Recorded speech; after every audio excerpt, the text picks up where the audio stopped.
Welcome to Lights Camera Barstool, episode 46 of season 2. Jeff D'Lo alongside Ken Jack, Chris Castellani, and Gooch. It is our first Tuesday episode. We are changing the Tuesday episode drops, which is great. Not just for like the end of the week and during the summer, but also I don't think Ken Jack and I have watched a full Sunday Night Football in like 4 years. Honestly, probably longer, which is always great for the West Coast games, which are usually later. Yeah, it always fucks up with you because the Chargers typically play at 4. So yeah, we don't record on Sunday anymore, unless we do. Maybe we can, but gives us a little different runway. So that is why we are now recording. I look really fucking tan, Billy, if you're watching. Holy shit! I didn't know I could even get this tan. A lot of sun on weekend. Wow. Weekend 11. Yes. Did you know the sand in New Jersey is in the Northeast is hotter than other places? There's minerals in there. I didn't know that.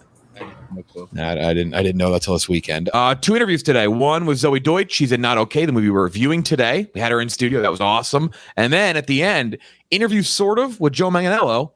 We talked to him about his projects like 15 minutes or so. Talked about Comic-Con, but then we did a fantasy movie draft. So stick around for that as well. Also some trailers. Also the nice thing, so many trailers drop on Monday and Tuesdays or Mondays, and we actually benefit because we're going to talk about the Andor trailer today, which is, I think, an awesome trailer to talk about. I think I would be shocked if anyone here has anything really overly negative to say about it. It looks great, though it does raise a question that has been brought up recently about production value of Disney Plus shows. Yeah. Very odd. This episode, though, of Lights Camera Barstool is brought to you by Everlywell. When you know more, you can do more, and that is very much the case with your body. And Everlywell is a digital healthcare designed for you, all at an affordable and transparent price. With over 30 at-home lab tests, you're able to choose a test that makes the most sense to you to get the answers you need, like men's health, thyroid tests. We talked about that. I think we have some siblings with thyroid problems, and when they figure it out, things are better. Changes your life. Yeah, it's huge. So yeah, do the thyroid test for sure. Also, the food allergy one is great. This is how it works. Everlywell, Everly, well, ships products straight to you with everything you need in one package. Take your at-home lab test, simply collect your sample and use the included prepaid shipping label to mail your test back to a certified lab. Your physician-reviewed results get sent to your phone or device in just days, and you can share the results with your primary care physician to help guide next steps. It's so simple. Over 1 million people have trusted Everlywell to support their health and wellness goals. We are included, and you should too.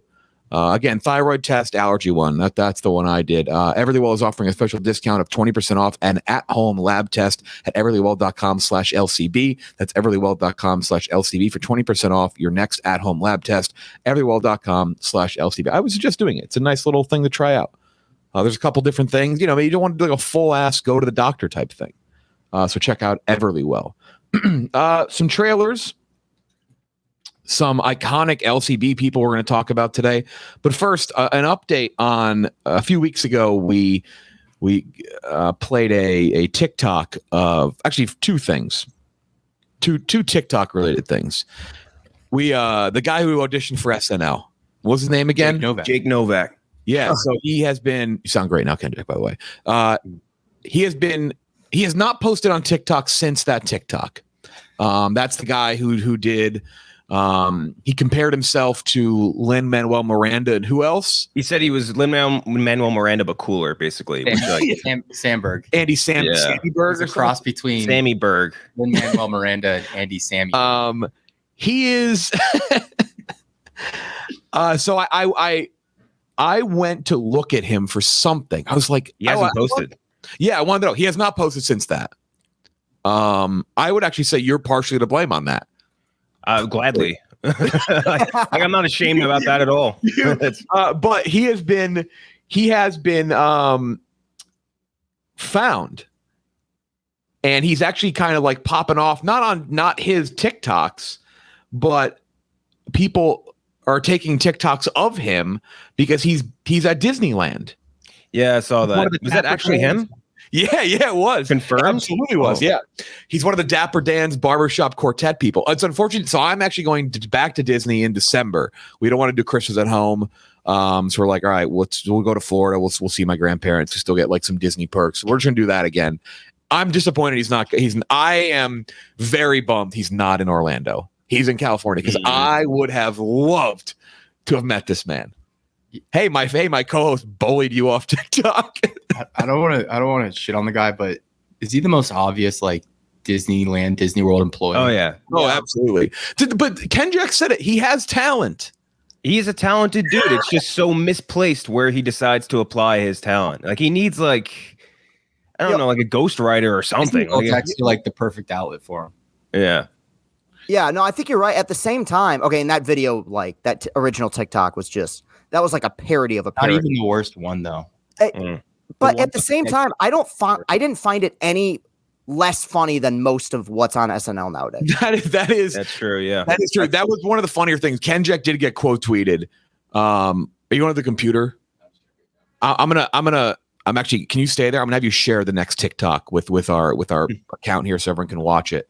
I'm gonna Slack it to you. That people quote tweeted Ken Jack when we posted that, and people said like this isn't that different than like he kind of fits in. Yeah, like it's kind of perfect, which is sad, but it's just true. And like that's something where I think honestly SNL should embrace that, like embrace that they're not like that funny anymore, and they just make that sort of like liberal boomer humor. You know what I mean? Like just embrace it and make that. Like people will still, the old people are going to tune in and keep watching it. So just keep doing it instead of trying to ruin people that are actually funny, like Kyle Mooney.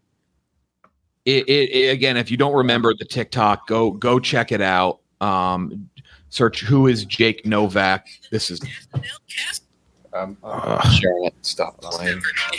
This guy. I'm not going to play the whole thing because I'd rather not listen to it ever again. But that was that guy, so you can search that. This guy. So this guy is boom. All right. Chick-fil-A hack number 6, the budget Chick-fil-A combo. Here's how to do it. Hi, can I get a chicken tender kids meal? I had a bun, I had pickles with waffle fries, a lemonade, no ice. And can I get a vanilla ice cream instead of the toy? You open it up, you add your pickles, you add your chicken, boom. Now we have a budget Chick-fil-A sandwich, a side of waffle fries, a drink, and a dessert, all for $5.39. That's $2 less than the Chick-fil-A combo. Guys, if you get the Chick-fil-A combo, you're getting ripped off. By $2? Yeah, fuck this guy first. I've never in my life met a more hateable person. That is brutal. Okay, my biggest thing, we've talked about like working like the food bev industry and like service industry. And I know Kendrick, you're a big do not send the food back person. No, I don't think I've ever done it. I've gotten so many shitty meals that I don't care. If it is truly wrong, I will send it because like I did pay for it. And every now and then it's like the drink, whatever. But for the most part, like I am very like, thank you. Like it is very important. Service industry and retail. Yeah. Treat those people with respect. This is not like, I wouldn't say overly disrespectful, but fuck you if you step up and do this.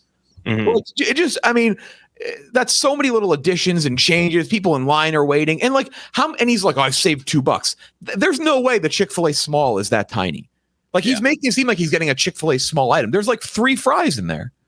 So like I don't think he's really saving as much as he says he is. He has another video. It's like something like healthy junk food. He has another video where he signs up for the free Chick-fil-A sandwich 50 times with different names, and he's just at the drive-through window having the woman behind the counter just scan. He goes, I have another one. I have another one. I have another one. He just like, you're a piece of shit. Fuck you. He's somehow worse than like a very similar guy in my brain than Joshy Crocs, where it's like this public stunt where like, oh, isn't this goofy and zany? It's like, no, it's not. You're just kind of being an asshole and you're not really accomplishing anything whatsoever. Like that's not like I've seen like fast food hacks like at certain chains where like you can get something and like whatever, like I don't mind, if you're on a budget, you're saving $1, that's fine. But like some of these, like that's not you saying like, hey, put this on the side. I will say the kids meal replacing the toy with an ice cream cone, that's a nice little hack. If you got a kid, you don't want the toy, you want that's a nice hack. But to go up there as a 30-ish or 40-year-old man and just sit there, excuse me, can you replace, first of all, take off your Bucky stuff. That's offensive to Bucky's. Yeah. But he's like, can you replace all of these things with the following? I would be so fucking mad. And also that you can't, because at Chick-fil-A, like that's like the one thing they can't get mad. Like they're just not mean people. Like they have to say my pleasure. Though I don't think they say it in New York, by the way. I would never call them out on it, but I think like the my pleasure thing doesn't translate to Manhattan. It's like one of those things. They're like, we don't do that shit here. The original fast food hack was actually Don Gorski. That is true. Well, he's a liar. He's the hack. Yeah. He's the original hack. He's just a fucking liar.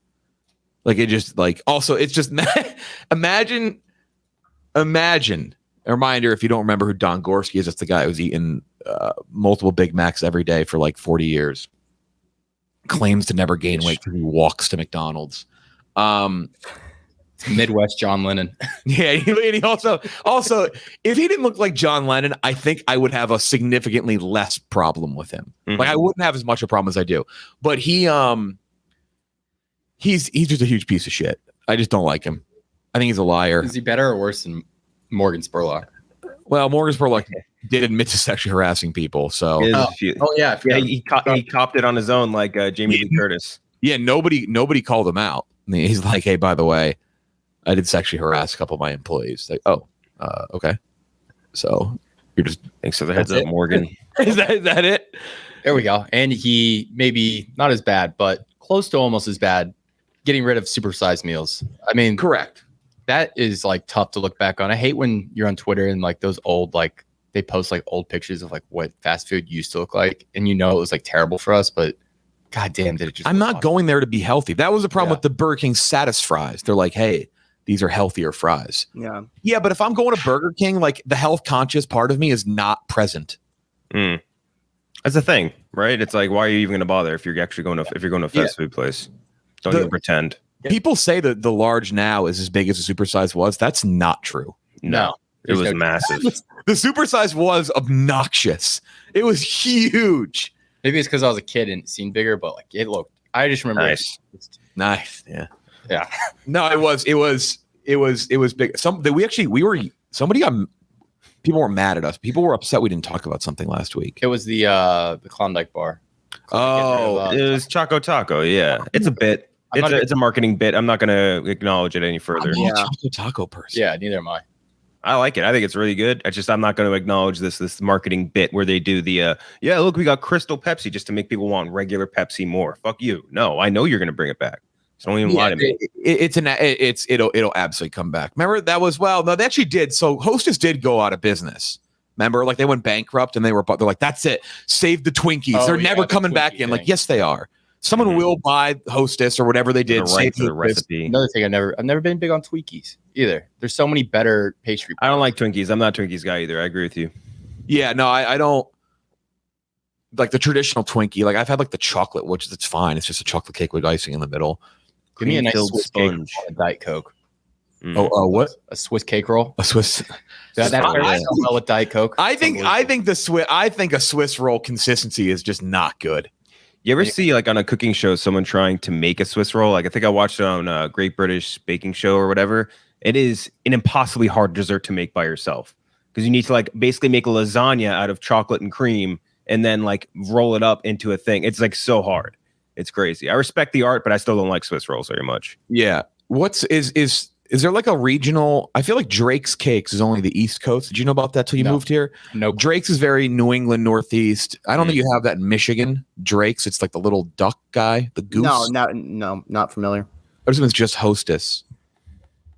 And there's a couple other ones. Bimbo. Oh, that one. I check it out. I think it's Bimbo though. Our esteemed colleague. No, they're like pastries. Our esteemed colleague Frank the Tank. Yeah. Haribo. Well, that's the gummy bears that make you shit yourself. Yeah. The sugar free. The only real menu I ever care about and products coming and going is Taco Bell. I stay up to date on that. I like going to try pretty much every single new thing they put out. They got a good one on the menu right now. The crispy chicken cantina taco. It is. Yeah, that is good. Yeah. Our other coworker is upset about Jersey Jerry. If you don't know him, he's very upset about the McDonald's snack wrap not coming back into syndication or whatever. Has a huge fan base. Yeah, I love the snack wrap. They'll have them in the UK, I'm pretty sure. The UK McDonald's, excuse me, the UK McDonald's menu is great. Yeah. I had it when I was there in London 10 years ago. Yeah, like this week. They have one sauce people go nuts over. In England? Yeah. It's like fucking water sauce. Like a curry sauce that you can get. I ordered Wendy's really late the other day. The spicy nuggets in Wendy's, I think they made them spicier. Good. Yeah, they're just very spicy. Not like inedible, but they're spicy. Another food that pairs incredibly well with the Diet Coke. every I single. mean, all food pairs great with Diet Coke. How often do you guys have fast food? Not that frequently anymore. Yeah, not as much as I talk about it a lot. I don't have I will try a new item.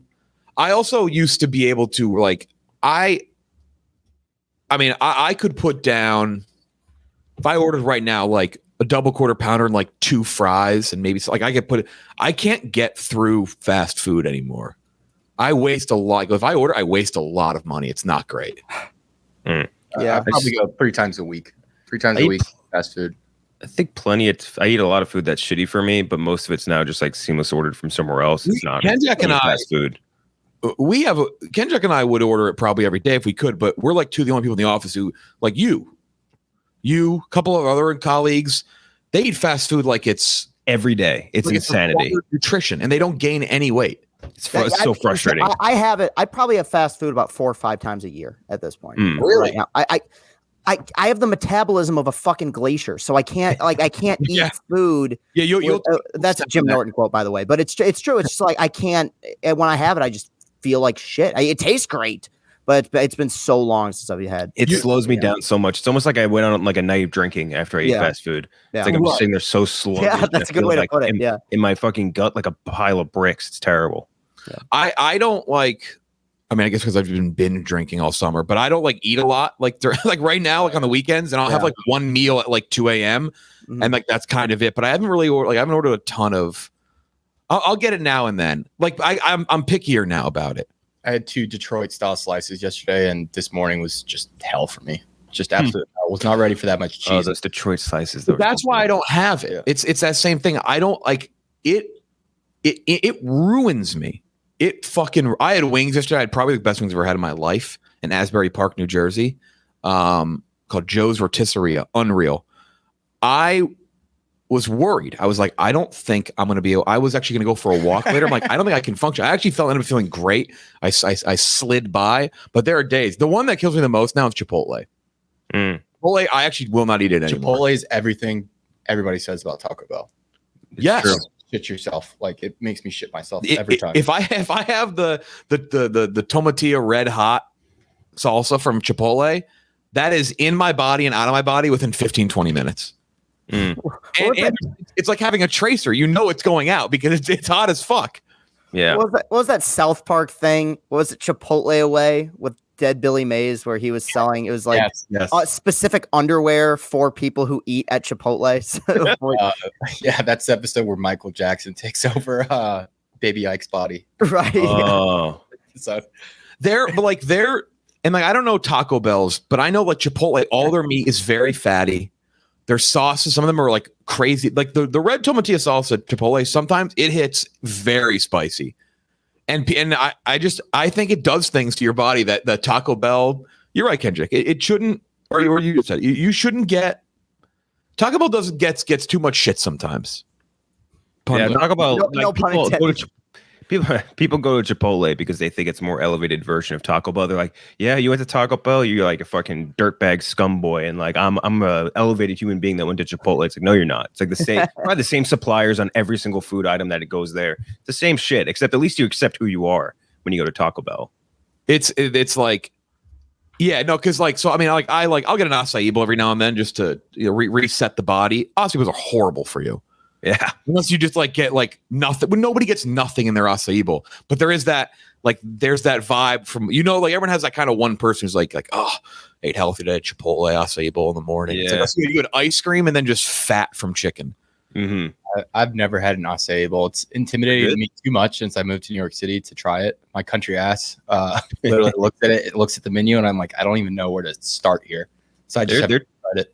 They're truly delicious. Like they're very, very good. It's just like you I think even while you're eating it and you're crunching on that granola and the honey and all the shit on it, and you're just like, oh, this isn't actually healthy for me. That's why it tastes so good. Yeah, like again, I like them and I admit to eating them. Like I can be a doughy man every now and then. People know, but like I heard a guy. There's one in the city called Playa Bowls, and I heard a guy near me at the beach the other day, like telling he's like, it's a good reset here. This is nice. It's nice and hot. I'm like, brother, you got Nutella, you got peanut butter drizzle, you have a pound of like, you got to know it. You're eating a bowl of ice cream, my friend.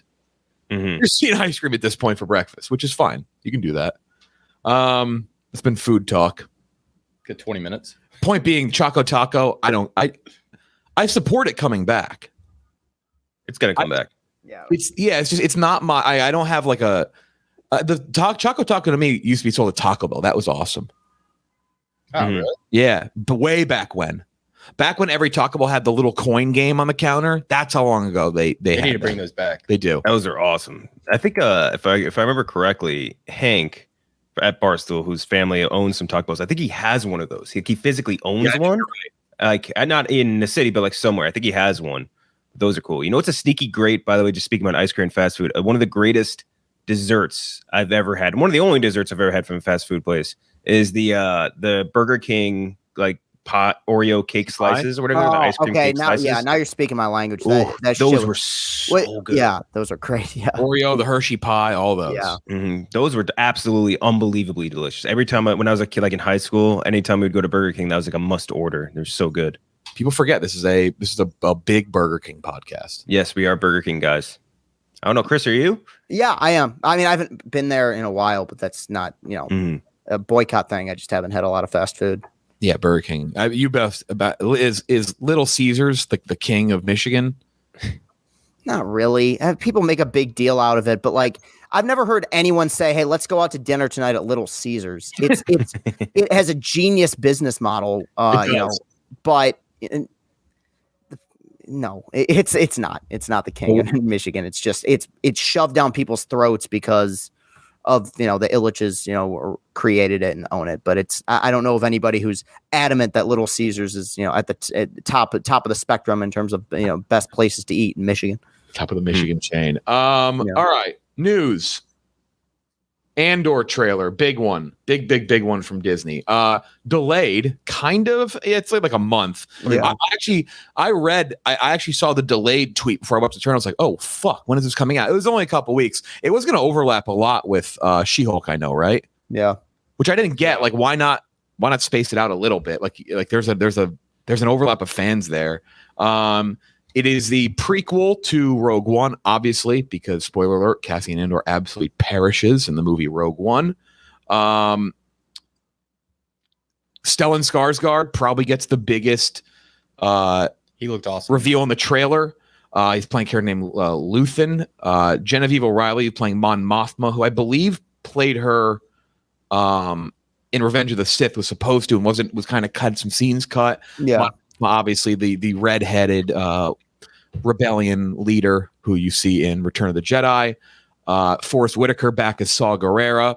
A lot of rumors we're going to see some big time Imperials, maybe some Palpatine. We don't know. That's all been rumors. Star Wars, they lock down their shit a lot better than Marvel does with leaks and stuff in terms of. I'd say there's definitely a big reveal coming. Well, season 2 already confirmed. There's got to be. Yeah. It's going to be 12 episodes, which is awesome. 3 debut on the first day. This looks great. This looks so and I don't mean just like I'm as a Star Wars fan, this looks like something I want to watch, but the look of it is fucking fantastic. Different planets, different aliens. I love seeing the Galactic Senate again. Finding a way to make the Galactic Senate like fun to watch will be great. But the look of this show is dominating everything, including Obi-Wan, which is crazy, Boba Fett, and all the Marvel stuff, really, except for Mando. Mandalorian has massively high production value. Yep. This show looks like, not just as a Star Wars fan, looks awesome, but looks great as well. Ken Jack, your favorite characters from Rogue One. I imagine you're amped as well. Yeah, so like I'm obviously wasn't as high on Rogue One specifically because I didn't really find any of the characters particularly interesting, and Cassian Andor is definitely obviously one of those characters. And I think that the fact that this trailer got me so excited is proof positive to how good of a job they did with it, because I'm just like, Cassian's just not a character that I would imagine I would be even remotely interested in hearing more about, because it didn't find him particularly interesting. And I think that this is like the way that they're approaching this, where it looks almost like an espionage, like spy sort of series, is really, really cool. You get to see a little bit more of like the dirty deeds that happened in between when the Empire was at like its absolute peak towards the events of Rogue One. I think that's going to be awesome. Getting this many episodes to flesh it out, and especially that's a crazy thing too. Is like when you think about Obi-Wan and the House, some with like the special effects were a little wonky or whatever. Like this is 18 episodes or 12 episodes in the first season? Like, and for this special effects to look that good in the trailer work is very promising for what it's going to look like for the rest of the series. And also, like we always talk about it, it's nice to get a view of anything Star Wars underworldy, and we're obviously going to get a little bit of that here. It's also always great to get a little bit of a view of Star Wars stories that are outside of like the Skywalker group or whatever, like getting to see like the down and dirty groups, and I like that. So I'm very excited, much more than I ever thought I would be. Mm-hmm. Yeah, I mean, I'm tapering off my expectations just because I'm kind of at the I'll believe it when I see it stage with some of the Star Wars stuff. I'm the deeper it goes, the more I kind of think Mando is the exception and not the rule. But I mean, I agree with both of you. Production value is ridiculous. This looks like a Star Wars movie. It really does in terms of just the overall production, the set design, the special effects. I want this to work. I hope it works. I remain somewhat skeptical, but they're definitely putting their best foot forward, and I give them credit for that. Mm-hmm. Was this did they make this using the volume? I actually just saw a tweet about that. So I think no. So I know, I'm sure they use the volume, but I know there were real sets built because there was a behind the scenes for the show not long ago, either Comic-Con or D23. I think it was D23 where they showed massive sets for this show. That's awesome. Yeah, no, it looks great. It looks better than anything else that they've put out recently. I mean, Marvel or Disney or Marvel or Star Wars. I am with Chris. I'm kind of like holding out on getting too excited because I mean the Kenobi trailer came like 3 months ago and I thought that was going to be like the best show ever. Yeah. And just got absolutely bamboozled. Yeah. So yeah. Also it's composed by Nicholas Britell, who did Barry Jenkins and Succession. Yeah. Yeah, he's great. Which that is obviously that was one of our biggest complaints about Kenobi is that the music was just so, and Star Wars with not memorable music is just not Star Wars. Which is kind of a shock because Natalie Holt did that, right? Yeah. She did Loki. She did the best, in my opinion, best Marvel score we've had forever. That Loki sounds freaking awesome. So that is Andor, September 21st, Disney Plus, 3 episodes. That's a lot. I like that release format. Yeah, and it's also 12. It's like you drop like a few episodes at first. That way you can get into the series. Like it's not just a single episode. Get a little bit into the series and then get them on the weekly releases. Yeah, so they will have an episode every week after the first 3 until November 23rd, and then we'll have about a month gap. It sounds like until we get Mandalorian season 3, which I can't even. I didn't want to think about it because it's just so far away. But I'm so fucking excited for Mandalorian season 3. But this seems like it'd be a good little thing in the gap. First trailer for A24's movie Pearl, the prequel to this year's movie X. Starring Mia Goth, releases in theaters on September 16th. I loved X. I thought X was fucking fantastic. I gave it an 88 out of 100. It sits at number 8 for me on the year. So I was a big fan of X. I don't think we talked about it that much. It's something that we can talk about at the end of the year for sure. We do like a kind of a recap. We can do a whole A24 dump that with Marcel too. Marcel the Shell, with shoes on. X was great. So I mean, I don't have like a ton of thoughts on this, but the trailer looked cool and X was inventive and fun and a little different. Nod to a lot of slasher stuff, but like it was a cool movie. I really liked X. So yeah, I was a fan of this trailer. Yeah, I thought it was interesting too. X was definitely one of the I wouldn't say a total surprise, but I think it's one of the better horror movies that we've seen in a while. I know it didn't totally resonate with anyone, but I thought it was really cool the way that they presented it. And the story of Pearl, which they presented a little bit in the beginning, or like especially towards the end of the movie, is one that I'm definitely like. I would watch more about that, seeing like that go back into the past and all that. And what's her name? Is it Mia Goth? Right? Like she was awesome in that movie in both roles, and that's something I think is very hard to do. So giving her a chance to flesh out the character more is I think it's awesome. I'm very excited to see more of it. And I always like when they film something like this in secret. It always adds a little bit more allure to it, you know, and I just had something cool about it. I love that too. Is this their I mean, it's very hard. I mean, they've had a lot of movies since 2013, but is this their first sequel or prequel? What, A24? Yeah. Well, Tacoma FD had season 2, so there you go. It's okay. It's true. I think it is though. I could be wrong on that. That's an absolute guess. Chris, thoughts? I did not see X. I'm definitely going to by the end of the year. I don't remember what happened like the weekend it came to Lansing. Maybe it was the NCAA tournament. I'm not sure. But no, I mean, I what I see out of this trailer is what I saw out of the X trailer as well, which is I just really like the look. I mean, it looks borderline kind of that exploitation era. I think when we talked about the trailer for X, I said it looked like more of a Texas Chainsaw Massacre movie than some of the recent Texas Chainsaw Massacre movies. So yeah, I'm not a huge horror fan, but the one thing I will say is that a woman named Mia Goth, destined to be in horror movies. Be a scream queen, yeah. Yeah, it has to be. So yeah, I hope this works.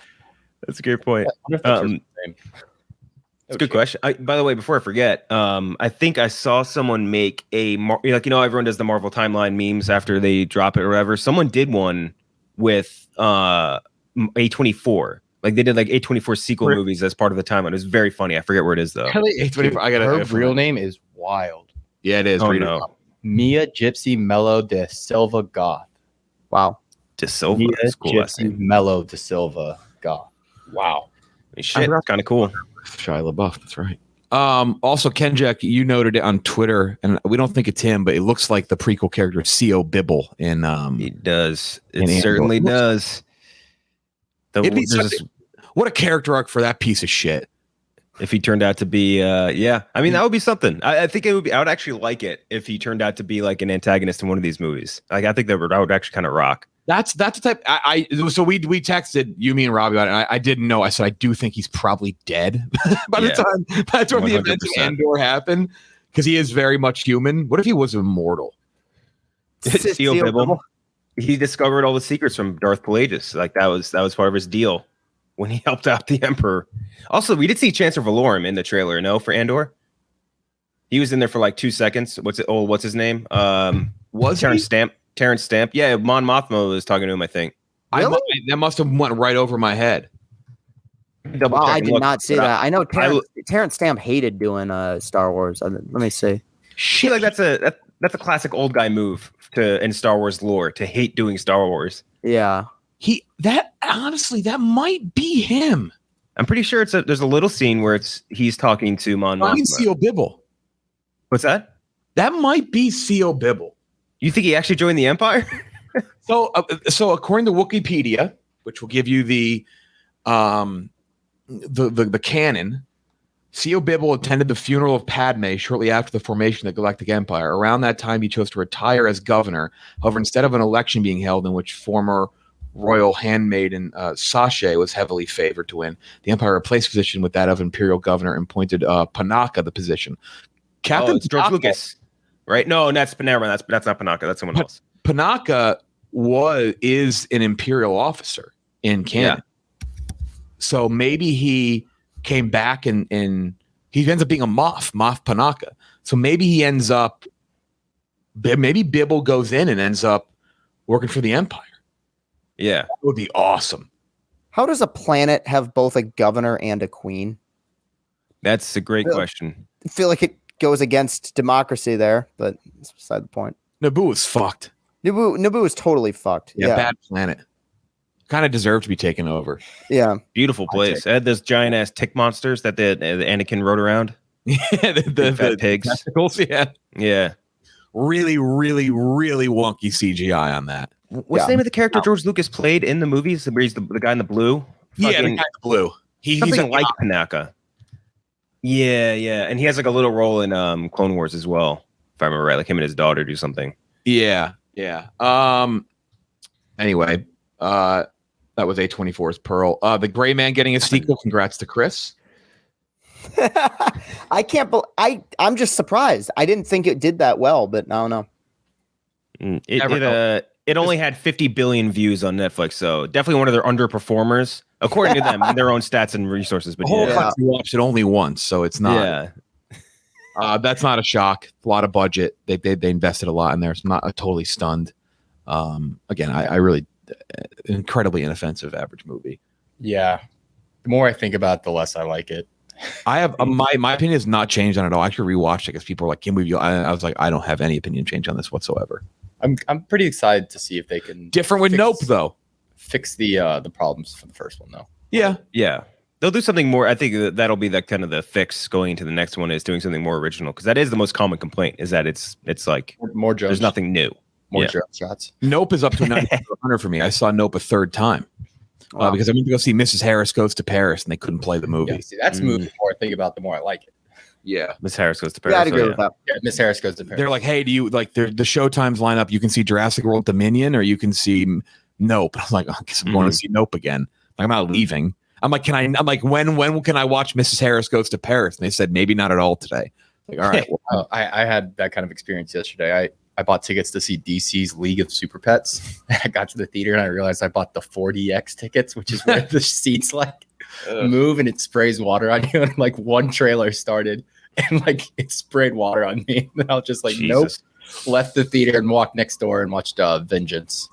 Which was a great. BJ. Worked out well. yeah, I've heard Vengeance. And then I went back and saw. DC. I love watching BJ movies, man. They're the best.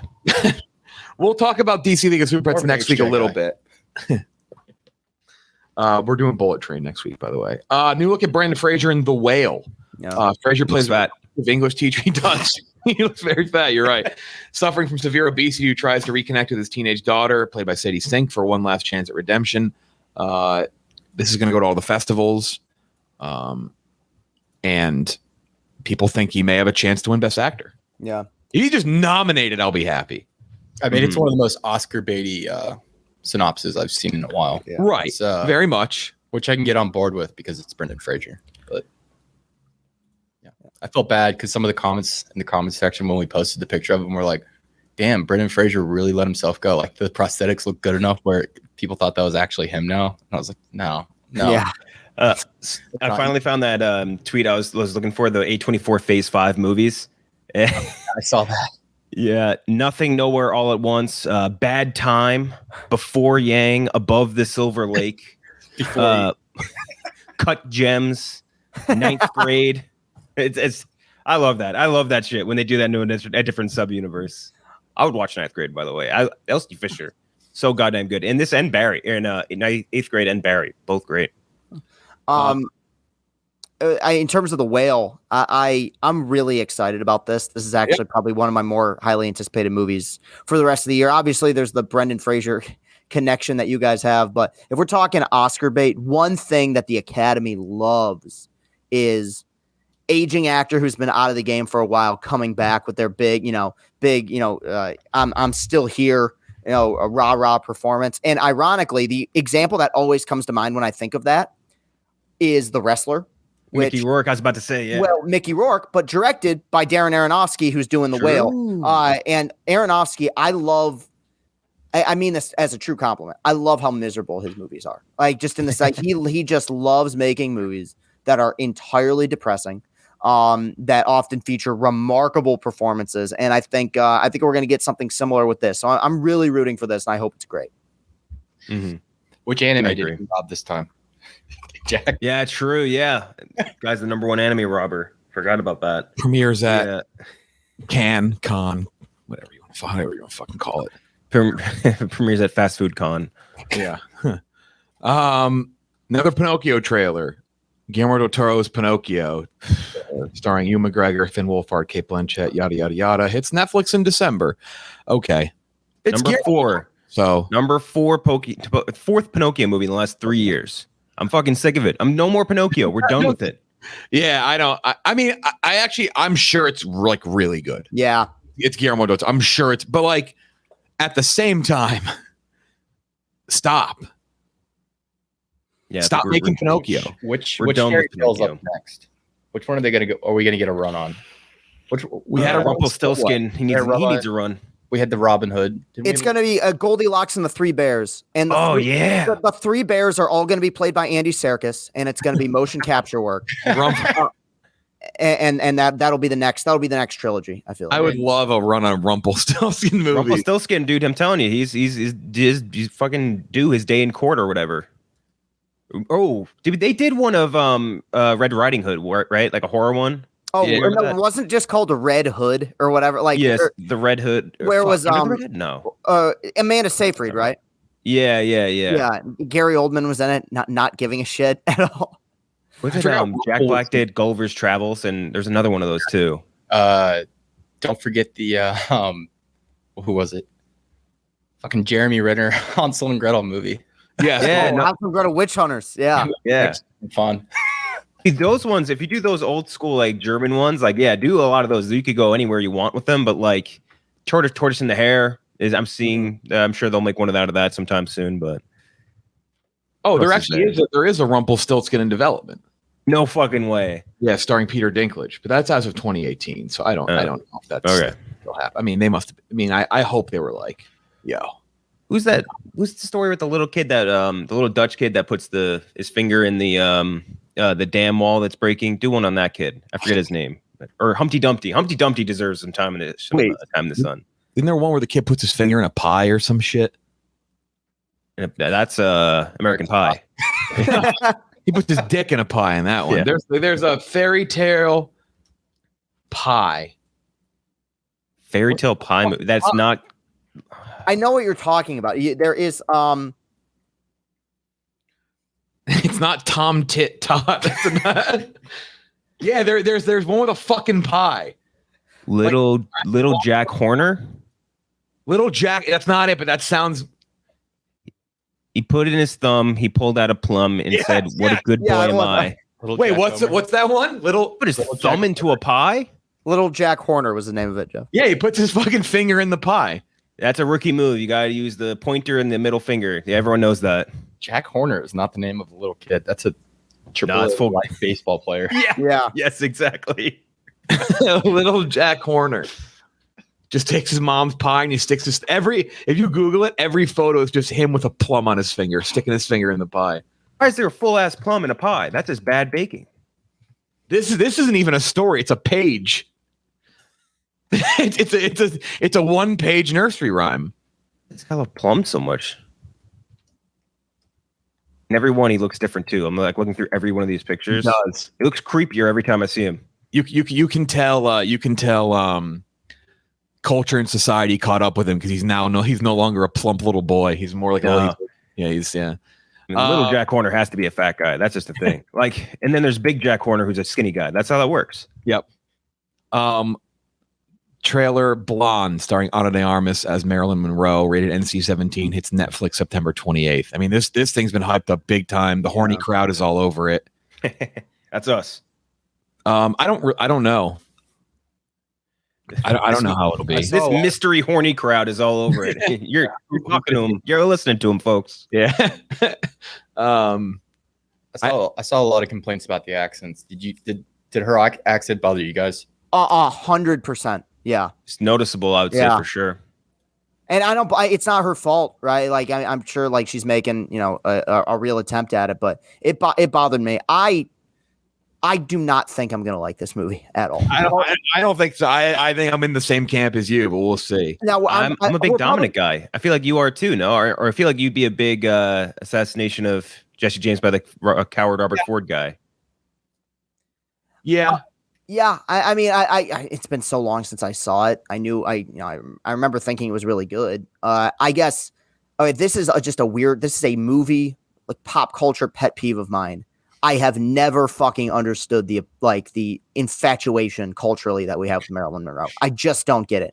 I find her completely uninteresting. And every 5 years, some actress gives the performance of her life playing Marilyn Monroe, and I just don't understand it. The other thing is, like, when it was released that this thing was going to be NC-17, like, they knew what they were doing. Like you said, Ken. Mm-hmm. For sure. But the fact is, it's not going to be that. I think based on the trailer, it's NC-17 because it's going to feature, like, gratuitous sexual assault. And I think it's just going to be, I don't know, there's something about the movie that just kind of... Netflix didn't want to release this. Yeah. And they played into that controversy. I don't know. There's something about this that just feels kind of sleazy to me. And if it's good, it's good. And I love the cast. But I don't think I'm going to be crazy about it. Again, hope it's great. I think Ana de Armas is a amazing actress, and she looks like Marilyn Monroe in the trailer, obviously. But yeah, I'm getting mixed signals out of this, man. Kendrick and I like Killing Him Softly more than most people too. Worth noting. Yeah, that movie didn't resonate. I think people saw the trailer for Killing Him Softly and they're like, "Oh, Brad Pitt assassin movie. This is going to be a dope action movie." And it's not. It's like very, very slow burn, sort of like not satirical, but it takes like a lot of messaging in it. And I don't know. I liked it. The ending of that movie fucking rocks. and what's his name? James Gandolfini, one of his last performances. He's so good in it. It's also a Bobby Cannavale role. I Yes. didn't even realize he was in this movie, but he looks good in the black and white. Wait till Jamie Lee Curtis. Yeah, seriously. She's gonna be like, see, fucking told you guys. For as many movies and shows that we've done about Marilyn Monroe, we've got none about Betty Boop. Her number one competitor. Yeah. Right. Well, Betty Talk about Boop, a Betty cultural Boop is impact. objectively disgusting. Oh, I was gonna say objectively like a fucking hot ass bimbo. Like I love Betty Boop. No, Like, think about who had a bigger cultural impact. Like she was like had all these guys who had like every other like you could in that era when Betty Boop was taken off, like any guy could just go out and do whatever they wanted. Instead, they stay in and watch these cartoons of this nasty bimbo and just start pounding off her, and to the point where they were painting her on bombers going to bomb fucking Germany. Like that. Name one woman with more cultural impact than Betty Boop. What I want is a Who Framed Roger Rabbit style documentary or movie on Betty Boop. I was about to see in Oppenheimer where they're asking for Betty Boop to be put on the atom bomb. Yeah, Let's just put Betty Boop on there. please let me put her on. Can you imagine that? Like you're some poor soul in like a Nevada testing site, and you just see Betty Boop flying down upon you. the timer at the bottom says 13 minutes till I bust. Dude, she was a babe. Simon Cowell was supposed to produce the Betty Boop movie. I can see that. I'm reading right now. It's August 2014. His head's kind of shaped like hers. Betty Boop movie Yeah. with Simon Cowell. That's an astute call, Goochman. They do have very similar heads. I was at a boardwalk a couple weeks ago when my one friend goes like a dead goes, was that Simon Cowell? And I said, I am not even going to turn around. There is a less than 0% chance Simon Cowell is here at the mini golf course right now. There's not. If he was, then I missed out. Although I saw some clip on TikTok recently of like this. It was a group of. Hold on, I'm going to send this to you guys because it was a car full of people. It was Simon Cowell, Ed Sheeran, Cristiano Ronaldo, and I'm missing one. Simon Cowell. I think I mentioned that right. So it was all three of them in a car, like singing some song for TikTok, but it turned out it wasn't them. It was imposters, but they looked so much like them that I believed it was them just hanging out in this little Euro trash car. I have to find this one. I'm all in on any Simon Cowell content, so send it over. Whatever happened to this fucking movie? I'm tweeting that from the LCB account. All right. I've gotten too far down on the Google Images page on Betty Boop. We're getting into the deviant art area, so I'm going to stop scrolling. All right. Betty Boop. We're not gonna do anything fancy, but we will follow the first person who tweets us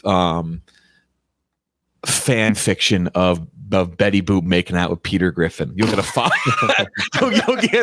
you'll get a follow from the LCB account if you tweet us a photo. The first person to tweet us a photo of Peter Griffin making out with. I'm just looking up Betty Boop Rule 34 as we speak. Oh no. Yeah. Oh, that's not good. That's not good at all. Although there's one of her sitting next to Jessica Rabbit or whatever. Holy shit! I was hooking up with Betty Boop. Yeah. Oh my God. All right. Hey, Peter was here. I saw. Wow, that's a good impression. Never heard. Oh, you never heard this? I've known that in a long time. Hey, Peter. Heard you're texting Betty Boop.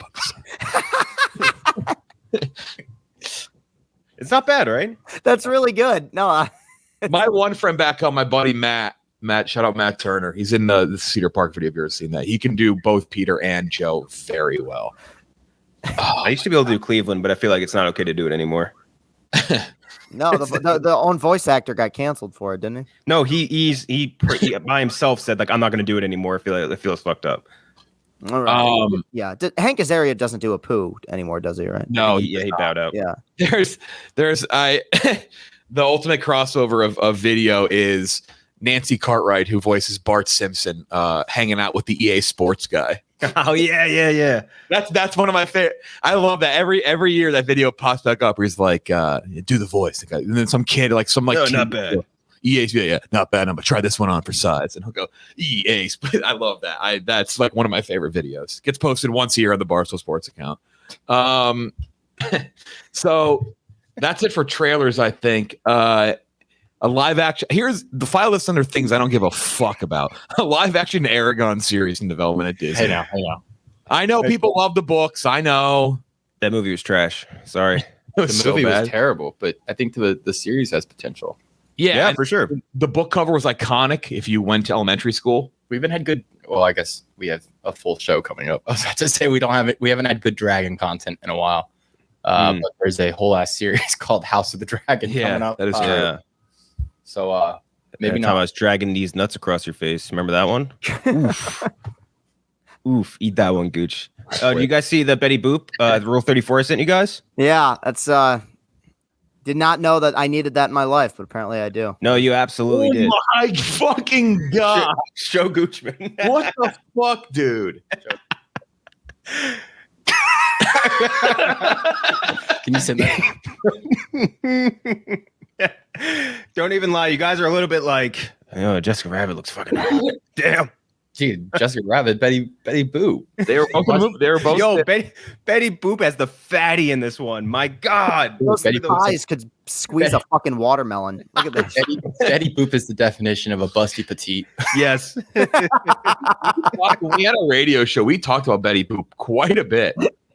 Oh my God. I Dragging that wagon. I should not have just sent you that on Slack. That was. I need you to delete that. I need that. I should not have sent you that on Slack. That was not a good idea. That was not a good idea. We're gonna have to post this one with the episode with the spoilers thing on it. We'll put the tag over. Yeah. Absolutely. Watch here to view nude Betty Boop. That was. I should not have done that. I may flag HR now. Be like, hey, this was just. I did not mean to step it on Slack. Wouldn't it funny if you slacked all like on the company Slack? Oh my god. You guys hear about this? You see about this? You got Mincy like, yeah, I got fucking look at the canes on that lady. Who's some Betty Boop? Okay. Oh my God, no one strikes me as a bigger Betty Boop guy than Ben Mintz. I feel like he'd be a huge Betty Boop guy. I had a poster of her growing up. Yeah. Yeah, exactly. Like, oh my God, for sure, I can see that. Oh my, that's hilarious. I'm gonna tweet at him right now. Thoughts on Betty Boop? I love how all this is going to make sense when people actually listen to the episode, but right now they're like, why the fuck are they tweeting about Simon Cowell and fucking Betty? This is an LCB. This is like what we used to do all the time. We would just like tweet random shit that we talked about during the episode and just wait for people to figure it out.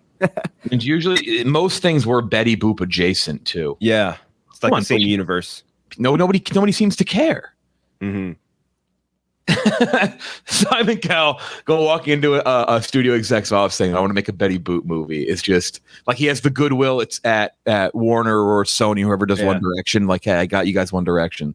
Let me do my passion project. My passion project, Betty Boop. This episode brought to you by 3Chi. Whether you live in a state where marijuana is legal or not, 3Chi now offers federally legal dispensary-grade Delta-9 THC products that deliver straight to your door. In case you didn't know, Delta-9 THC is the active ingredient in marijuana that gets you high, which means 3Chi is now selling the same edibles you get from a marijuana dispensary, but at a lower price, and they show up at your door. Science, folks. That's what helps make this possible. 3Chi uses Delta-9 from hemp, which is the exact same thing as taking it from marijuana, except it makes their products federally legal. This will get you high. It's not CBD, so just keep that in mind. Get 5% off all 3Chi's premium THC products by going to 3Chi, the number 3, CHI, like Chicago.com, and use promo code STOOL5 to take 5% off your order. It must be 21 or older to purchase. A couple quick hitters from Marvel stuff. Avengers, the Kang Dynasty, set to be directed by Destin Daniel Cretton, who did Shang-Chi. That's a good choice. Great choice. Agreed. Yeah. I think. Speaking of which, we almost forgot. I don't know if we didn't. It was on the docket on the last episode we did, but the Creed spinoff. Did we talk about that? I forget. Oh, it's at the bottom I'll here. put it on the rundown. Okay. Yeah. Kevin Feige system Fantastic Four will not be an origin film. A lot of people know the origin. A lot of people know the basics. How do we take that? I do not agree with that. Yeah, that's a tough one, but it's just. I think I'm in the minority in liking origin movies quite a bit. And I think the Fantastic Four have a really cool one. So that's actually kind of a disappointment for me. I think it'll be a reverse. I call it reverse origin, like with Spider-Man, right? Mm-hmm. Where he exists and you kind of see the making. Like, I do think that's how it'll happen. Yeah, I'm with you. I think that it's not so much, he said, well, people know the origin. It's just that when you're literally on the fourth live action version of characters. You have to mix it up. Like I feel like it would just be remarkably redundant to do if you're including the Corman one, the fourth origin story of these characters. So I would have liked to seen it as well, Gooch, but I understand his reasoning behind not doing an origin here. Just never seen it done well. Right. Yeah, I know, it's bizarre. Yeah, that's the problem. With Spider-Man, like, I mean, obviously, Raimi's Spider-Man was good, and I actually really liked the first Amazing Spider-Man. So you'd already had two really good versions, and like the Batman, like we've seen good Batman origin stories multiple times. Everyone knows. Yeah. Everybody knows the Batman origin story. Yeah, that's where the difference is then, right? Is like we don't need to see Arthur Wayne or Thomas Wayne gunned down for the 500th time, but like with Fantastic Four, not a lot of people have a base of knowledge with that, like outside of the Ian Gruffudd classic original Fantastic Four. So I don't mind if you go back and do that. So I don't know. I don't know how they feel about it. If they're just like, people, it's like an overexposed or overwanted heroes group where like we don't even need to go back and do that. But I think they kind of do. Yeah, I'm excited to see where they start to pop up, and it really does make sense. Some of it's been a leak, so you just kind of like whatever. I'm sorry if I just pissed you off and just spoiled something, but like there are a lot of rumors, nothing confirmed though, that Doctor Doom is in Black Panther, Wakanda Forever. It would mean it would make so much sense. Yeah. I think we'll get some F4 news at D23. Oh, I think we're gonna get the cast. Yeah. I think we're going to get the cast D23 because then it's a year. It's December. It's 2023. I think knowing the cast for a whole year, then the movie comes out in 2024. That makes complete sense. Yeah. I would assume we're going to know the Fantastic Four by the end of September. Ben Affleck's going to appear as Batman in Aquaman 2. I saw someone post like this is very, very funny because Jason Momoa accidentally leaked this through an Instagram post. And like, if you were a PA, you are fired into the into the Earth's crust if you do that. But when Jason Momoa does it, it's like, it's just a funny little bit by our good pal Jason. Yeah. Like, no reprimand. They're just like rolling with the punches. It's very funny. I like Batfleck, so that's cool. I mean, this still shows that DC. I mean, I don't know. That's no fucking clue what they're doing. But whatever. Yeah. Good for him. I mean, he was publicly obviously frustrated by like a reaction initially, and I think not everybody, but I think a lot of people really did enjoy his Bruce Wayne, his Batman. So I think it's I liked how he performed. I didn't really love the decisions they made. Yeah, right. But that's not Yeah, it wasn't on him. What went down with his Batman? 100%. The issues that plagued his portrayal had nothing to do with his personal like creative decisions or how he performed. I actually thought, and in terms of physique, probably the closest we've gotten to the Batman from the actual comics. Like Ben Affleck is a big dude. I mean, I know that Bale and Pattinson like gotten themselves into really good shape, but in terms of physically matching what's put in the comics, Affleck's the closest. Snyder fans love posting the gifs of him working out from BVS. Like they love posting that. They're Dude, like, Batman. It was so funny. He's like prepping for his fight by doing like Hungarian deadlifts or whatever. It's like, it's gonna help him with Superman. It's like something tells me no matter how strong you are, you're not gonna beat up fucking Superman. Like, what are you doing? It's gonna get distracted by my fat ass. Yeah, dude, he was thick. It was like that. What do you call it? That one illustration of Captain America where his chest is just like 50 feet forward. It's so funny. The last thing is the Creed spinoff for Drago might be in development. It was reported on last week. Yeah, refuted by Sylvester Stallone. So this pathetic producer, Erwin Winkler, and his moronic vulture children are once again picking clean the bones of another character I created. I never wanted to Jesus exploited by these parasites. Yeah, how deep does that go with the Creed stuff though? I think he's mad that I don't think he was going to be in this. I think he's not in Creed 3, which got delayed by the way to next gen. I don't know. I think he's probably kept his mouth shut on that. Yeah, I think he has because Michael B. Jordan, Ryan Coogler still involved, and I think he likes them. Yeah. Jonathan Majors is in Creed 3, by the way. Yeah. Jonathan Majors. We're talking about a guy that looks huge. Yeah. Those pictures of him working on the beach for Creed 3. Holy shit, he looks massive. That's a crazy quote, though. Yeah. And also, Sly Stallone is like. Dolph Lundgren came out and said something, too. Yeah, he felt bad. I think Dolph's like, I honestly had no idea he didn't know. Yeah. And Sly Stallone was like, he's like my friend. I wish he would have told me. I think there's some crossed wires there. Sly Stallone is like, by all accounts, mean, I met him very briefly, so I can say yes, but like, it's not just me saying that. It's like some like nobody offset on like a morning TV show, but like literally everything from interviews to junkets to cons to movie sets. Sly Stone is like the best and very humble and very nice. And so for him to be like this fucking irritated, this guy, I mean, Erwin Winkler, I mean, an absolute, his vulture children. Yeah, there's no way this happens. Now that I'm looking at the quote from Dolph Lundgren, just to set the record straight regarding a possible Drago spinoff, there's no approved script, no deals in place, no director. And I was personally under the impression that my friend Sly Stallone, was involved as a producer or even just as an actor. So yeah, the Drago stuff was great in Creed 2.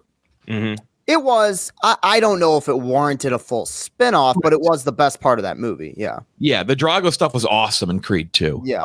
It really gave a weight and a heart to it. I think Creed 2 is awesome. I fucking love Creed 2. I mean, I don't think it's as good as Creed, but also Creed was like should have been nominated for Best Picture. It should have been. Creed is like one of the best movies So, I mean, like, in 10 years. Yeah. Yeah, it's like we just talked about with Nope and Get Out. Though I've moved Nope even closer to Get Out. It's like, I say it's not as good as Get Out, but like, what are we even doing here? But yeah, the Creed 2 is great. Creed 2 had a couple. Some of the music in Creed 2 is fucking fantastic. His walkout scene with the Test was really good song. Oh my god. Yeah. That's it. That's it for long news.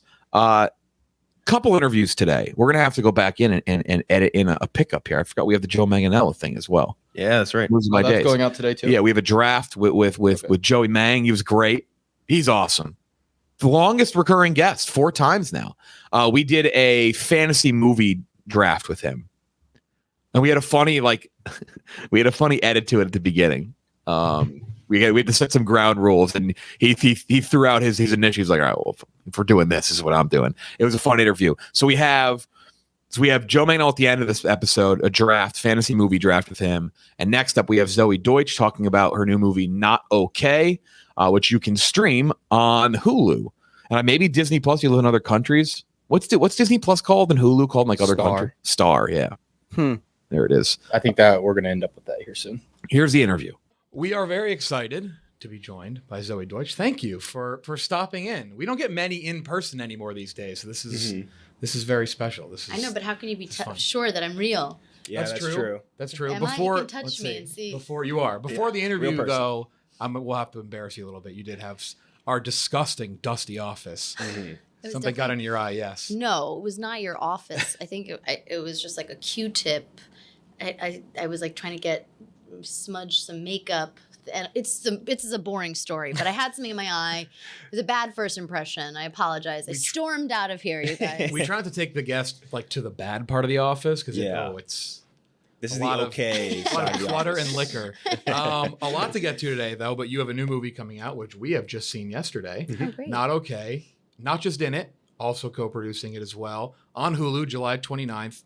Give a quick description. A misguided young woman who is desperate for friends and fame makes a fakes a trip to Paris to update her social media presence, and then a terrifying incident takes place in the real world, which becomes a part of the imaginary trip and offers all she wants. This is, I mean, it's just say what it is off the top. It's very similar to a story that we talk about on our podcast many times. There's a guy in our podcast lore. He's an actor. His name is Steven Rassinisi. He was in you ever watch the show The League? On FX. It's like a fantasy football show, but he's an actor, he's a comedian, and he lied about being in 9/11. Yes. And he had this whole journey throughout it where like he got caught by like people and he had to like come clean and everything. And we're watching this and we're like, this is like the more expounded and fascinating and like dirty version of a guy we talk about all the time. And Steven Rassinisi. Yeah, definitely. People have asked me if this is based off of a true story or an article or inspired by. So yeah, it feels like it could happen. Yeah, a lot of parallels to that, but also just in general, the big kind of takeaway, at least for me, was it's a lot about spectacle, and we just talked about this with the movie Nope from Jordan Peele. Similar thing, spectacle, social media, like the lust to be famous, to make notoriety, to make news. Was that kind of like the big picture thing when making this? It's like. It is. It's like a parody. It's a commentary on like that in our society of the endless need to be famous or to be in front of everything and in the moment. Yeah, I mean, I think that the question I get asked sometimes about what do you hope audiences take away from this? I always struggle with, I know that's not necessarily what you asked. You did what I like, which is you told me what your interpretation of it is, and that's what I like. I like when I make a movie and I have my own certain set of things that make me attracted to it, and what I learn from it, or what I gather, what I think the themes are. But I am more interested in what you think it's about and what you take away from it. And honestly, that perspective is different from, like the one you just said, is different from what other people have said to me, which I love. I think I was drawn to this movie, and what I took away from it, I was really, and I say this, the movie has taken on a lot of different meanings and has changed as a result of things changing, like in the edit. It's a very different ending than the original. Okay. But originally, when I signed on to produce it with and make this with Quinn, I was really interested in exploring cancel culture. Cancel culture is not a new thing. It's just the spectacle element of it that is new. We sit behind a computer and play God and decide who gets to live or die, and yet we all, I mean, I'm sure if I asked all three of you in the room here if you believe in redemption, would you say yes? We would all say yes. And do you think you would say yes because you didn't answer? No, fuck redemption. No redemption He's from the Bobby. mean one. Oh, okay. Yeah. All right, I'll talk to you. No, but don't let that Britney Spears shirt fool you. You are not to be forgiven. And I think so much of that is because people want to believe that if they make a mistake, they'll be forgiven. But when it's somebody else, you're like, oh, thank God it's not me. Fuck you. You don't deserve to come back. Anyway, I was so fascinated by the cancel culture part of it, and that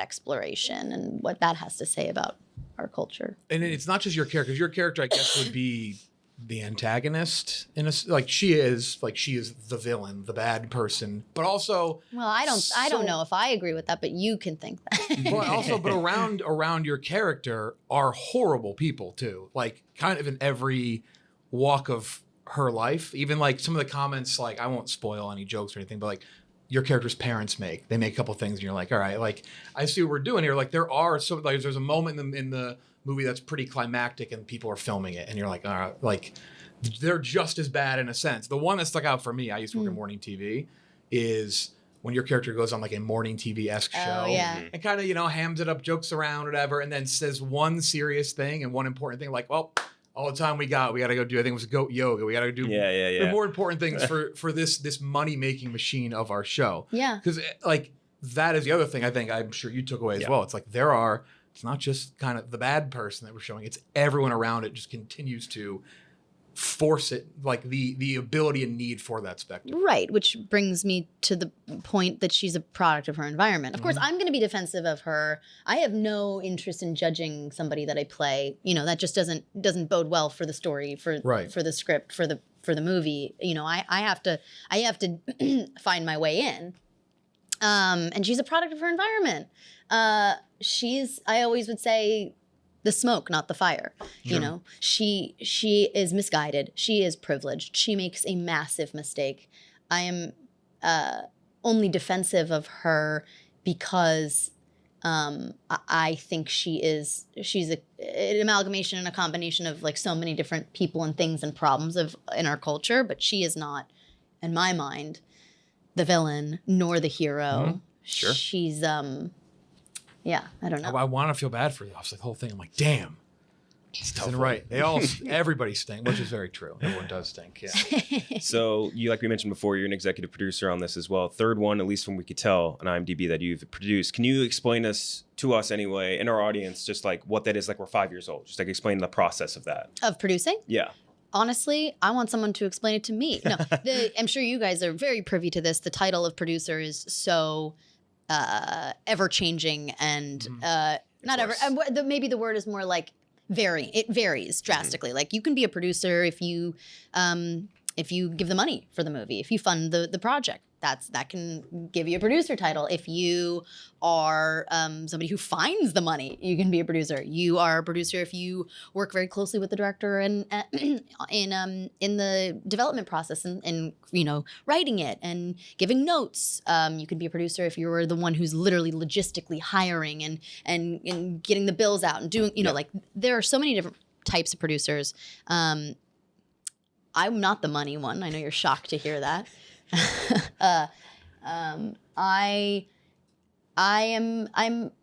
like at least my role in this one, Quinn brought me on or invited me into this process graciously, because she felt that it would be a service to this, I imagine, I hope, to the whole project. And so I came on early, like probably, I don't know how many years ago. I can't remember. And we worked on the script with Searchlight. We continued to sort of flesh out, the script was so strong, and Quinn is such a great writer. I mean, if you see the movie, I think, for me at least, the first takeaway that I have when I watch a movie is, Jesus Christ, what a script. Like, It's sharp. It's so tight. Sharp too. and quick. Every moment, everything's, it's all wrapped up in a bow, and it gets smarter and smarter every time you watch it, I believe. Anyway, so that being said, there's always more you can do and always more you can sort of push. And we wanted to push this as far as we could and not be afraid, be brave to tell the story that we wanted to tell and not shy away from anything. Anyway, we worked on the script quite a bit. I was very involved in the casting process, very involved in the hiring of the department heads process. This is not an explanation to a 5-year-old now that I'm saying it. Maybe a way. Love department heads. Yeah. That's their favorite job. That's Oh what they my want god! to do. Oh yeah, they love department head conversations. So were you involved, just a curiosity, in the hiring of Mia Isaac? Because for us, at least for me, when I was watching this, I'm like, I know Zoey Deutch, I know Dylan O'Brien, I know these people, I love them, how they act and all this shit, but she was a total surprise and like blew my shit away. Like, it was insane how good she was. She's amazing. Quinn immediately knew that she wanted to hire her the second she saw her. And she had done one movie. She was actually shooting a movie at the time, her first movie, with a friend of mine who was a director. And we did a chemistry read. But Quinn was really sure from the get-go. And she is so spectacular in the movie. And she's such a wonderful person. So I can't wait to see your guys' chemistry is unreal. It's so good in that. She's really special. And it was interesting. Every time I had a scene with her, I was sort of brought back. It was a very different experience working with her than anyone else because their energies and their frequencies are so different. I'm so manic and uncomfortable. Not me, the character, I hope. I don't know. Kind of manic and uncomfortable, actually. And she's so still and grounded and serious. So it was very interesting. It forced me to sort of jump back into my own, in the way that I imagine it would for Danny. Anyway, producer stuff, it's just all the it's basically, at least for me, the way that I look at it is I'm involved in every single detail. I know everything. I'm involved and I see everything. Yeah. And as a control freak, that's a wonderful Yeah, it is a good thing. Yeah. One of the people we just mentioned, Dylan O'Brien, we talked to him a couple months ago. Yeah. Oh, you did? For a movie that you were also in with him. Yeah, The for Outfit. Fantastic. One of the best that we've Really, seen this really year. We've talked about it a little bit in the podcast, but very different, very stage play. It's very cool. Intimate. But much different characters. You guys play significantly different characters. His character, a little entitled, kind of rough. This character, just Also blowing. entitled. Also entitled. But also blowing vape clouds left and right. Was that a direction that he had to just continue blowing the largest clouds from his vape pen that he could possibly blow? He's so funny. It was unreal. Every time he blew a large cloud, I laughed out loud. Yeah, because we know those guys for sure. Exactly. They're in this off. No, I'm kidding. They They are. I'm correct. kidding. Or am I? If you don't see somebody blowing a large vape cloud in this office today, I would be quite stunned. Very surprised. Yeah. Yeah. I don't know. Yeah, it was all him. The vape was all him. I think that some of the best moments for the movie are ones where Danny does things that are like extremely unbearably cringy because it gives you that very visceral feeling, which I'm very curious from your end, how do you like manufacture that? Because I feel like that sort of like kind of revulsion is like very difficult to create in art versus it happening organically. That's a really good question. I think that was one of the reasons I wanted to do this part was I think my least favorite feeling to access is embarrassment. Mm-hmm. Who likes to feel embarrassed? It's just horrible. There's nothing more vulnerable for me than like being on the outside of what everybody else is getting, and that's what it feels like to be embarrassed. And that's how she feels 24/7. So in general, playing her was uncomfortable because I was constantly accessing like A bad part, shame and yeah. shame and embarrassment. I felt really shitty at the end of the shoot, and it took me a second to really figure out that why. I literally went and did a holiday rom-com, like the sweetest, most lovely produced Great. a holiday rom-com with Hello Sunshine after, because I felt like I was like, I need to cleanse myself of this uncomfortable feeling that I've been left with because of Danny.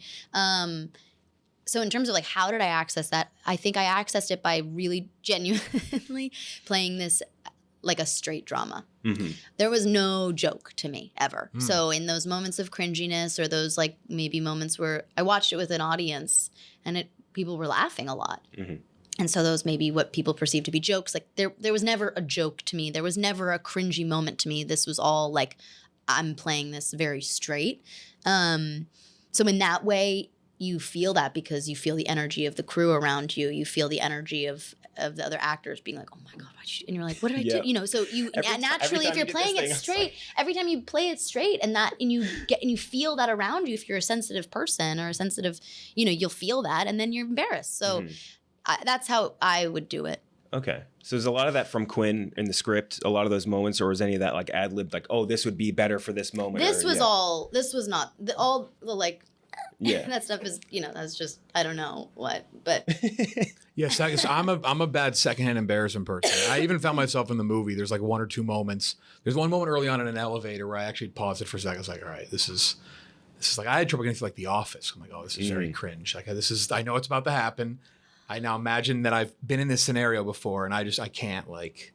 I love that. I loved watching my boyfriend watch it for the first time at the screening I just mentioned, and he was just like audibly like, no, fuck, Zoey, why are you doing that? No, God, like I don't even know. I don't know if he actually really watched it because his head was in his hands the whole time, like so embarrassed for me. I was like, I'm acting, dude. Hulu, July 29th. Yes. We'll have some other things we'll talk about here as well, but definitely check out Not Okay, July 29th on Hulu. You mentioned you're very involved in social media.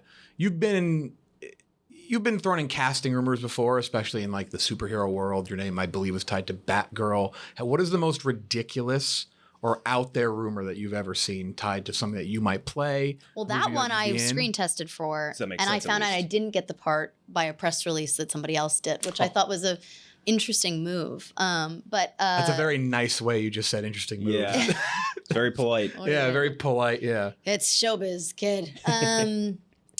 What's the most rumor? Yeah, has there been like a rumor or like a casting rumor, like when you're just like, well, where did they get this from? Yes, actually, yes. Was it Tom and Jerry, I think, or something? The like live action Tom and Jerry. Oh, with Chloe Grace Moretz. Yeah, they were like Zoe's in negotiations. It was like me and Olivia Cook, I think, and Chloe. It's like in negotiations. I was like, I don't think so. Yeah.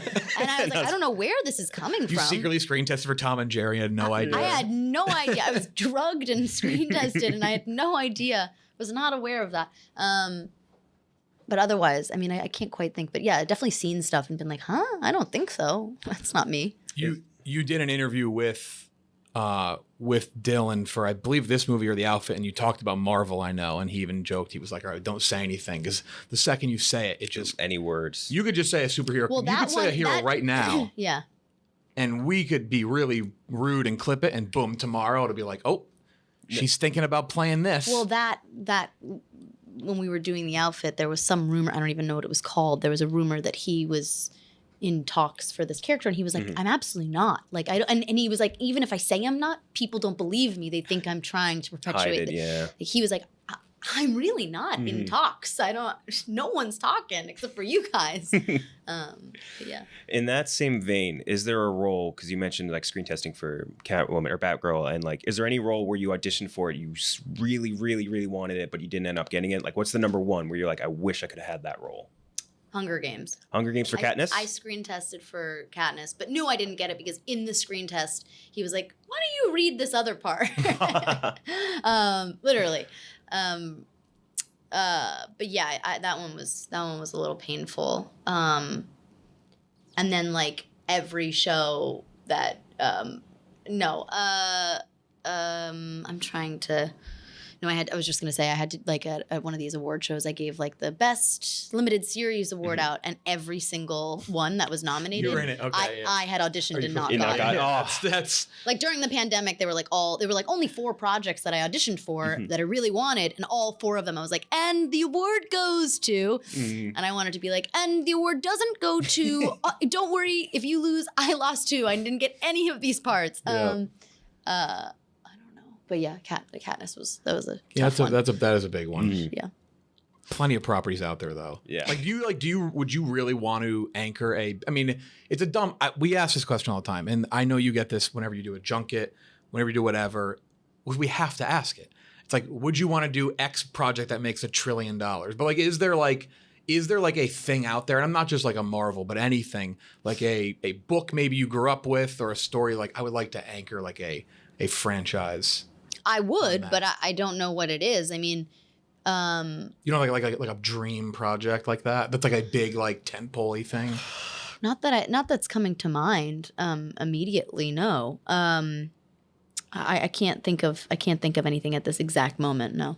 Usually when that happens though, it gets into like developmental hell. Yeah. Usually people who have those projects, like they're just that character for like 10 years and they never make it. Yeah. Yeah. That was Reynolds with Usually Deadpool Forever. Yes, that's usually what. Yeah. What'd you say? That was Ryan Reynolds with Deadpool Forever. Stuck in developmental hell. Yeah. 6 questions we do at the end here. Okay. Rapid fire, sort of, kind of. You Can got be it. rapid fire if you want. Okay. First one: influencers, online personalities, big role in your movie, especially at the end. Very funny at the end. Won't spoil anything. Do you have a favorite online only personality? Well, there's this girl who I've never met who I think is my friend. Her name is Pia. I mean, she's not an influencer. She's like a designer and has all these businesses, and she owns a really cool olive oil company. But her name is Pia Baroncini. Pia. I don't know. That's a cool name. I don't know. very how to elegant. Sounds like pronounce- someone who owns an olive oil company. Whatever. I'm like obsessed with her, and I just I don't know her, but she's on my close friends. Gotcha. Like literally, like okay. You're in wow. good shape then. Yeah. yeah, totally on my close friends. And I've never met this person before in my life. Like she's seen the intimate details of my existence and never met her. All right. You can get the green light to make any movie in the world that you want. Who do you get as your director, and who do you get as your co-star? Oh shit. Usually the toughest That's question. a tough we ask. one. This is oh my god. Any director, any co-star, anything in anyone. What? Anybody you want. Oh, Infinite budget, we'll say man. too. So there's nothing too Yeah, high. you could hire anybody. Yeah. I guess it would be Scorsese, Okay. and I guess it would be Brad Pitt. That's like Nice. so.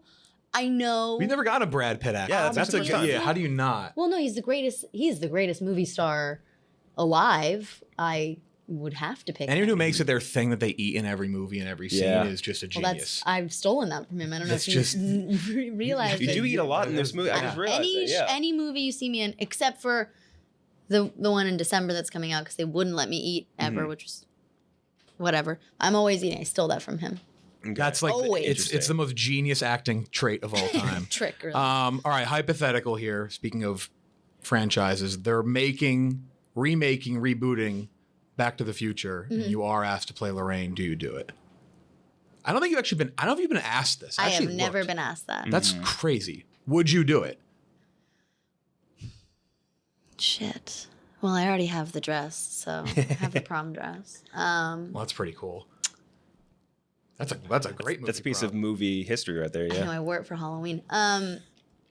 Oh gosh, I think it depends on the circumstances. I think it depends on what the other factors and elements are. Like who's involved, who's directing. I just feel like that's something that is going to come up one day. We can leave it at that, just because Yeah. we reboot and remake everything. Well, we're losing the window here. You know, she was 26, so we're Yeah. losing the window if that's in my path. that was an interesting answer. I like that answer. Okay. Yeah. Okay. All right. One last one before we wrap up. What is the best airport you've ever been to? Oh, I As we love get- this question. Okay, let's see it. Best airport? The best airport. What's the best airport? Fuck, what a great question. Yeah, I know you travel a lot, so Well, I can tell you the worst is LAX or Newark, or I hate Denver too. Denver, really? Denver's scary. You know the backstory of Denver, right? Like how Yeah. they have the underground catacombs and like all this stuff that they said was. If you have some downtime, look that up today. It's incredible. The horse, a lot the of horse is evil conspiracies on the around it. outside. Yeah. so I don't know about this, but I really don't like that airport. Yeah, it's like demonic airport. Yeah. You feel the bad energy. Yeah. Unbelievable. Yeah, I recently just had my flight was canceled a couple days ago from Denver to my next destination. So I got into a stranger's car. Literally, she was just on my plane. Literally, and she drove me 5 hours to my destination. Oh wow, you literally home alone nice. there. That's Yeah. insane. I can't believe I made it. She was lovely. Her name was Sophie, and she was a guardian angel. I never got her last name, number. She paid for the whole. She got a car service. Anyway, best airport. Fuck. Okay, well, I love Burbank in LA because it's just I have a lot of love in my heart for it because it's not LAX.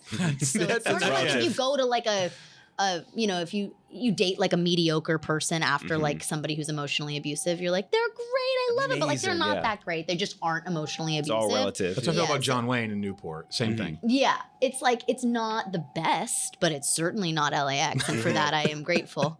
Oh, okay. I know you guys. I know I'm supposed to leave, but I love this question.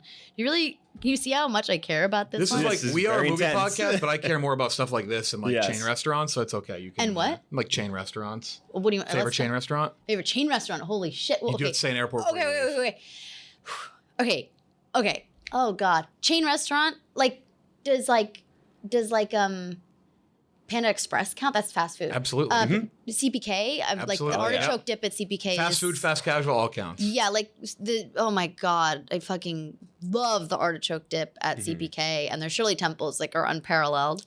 I did not know that. Yeah. I'm a big that's my like side project now that I do Shirley movies for my Temples? job. No, chain restaurants, but it could be. That'd be. So I didn't know they had good Shirley Temples. Yeah, just in general, on their barbecue chicken salad, and their kids menu bolognese, the little fusilli bolognese. Oh, what a place! Okay, so for your movie in December, you'll come back. We'll talk the movie for 5 minutes. No, we're not talking about the movie at all. We're just We will talking. draft. Just chain And we're gonna restaurants. set aside 2 hours We've for airports. we have done that.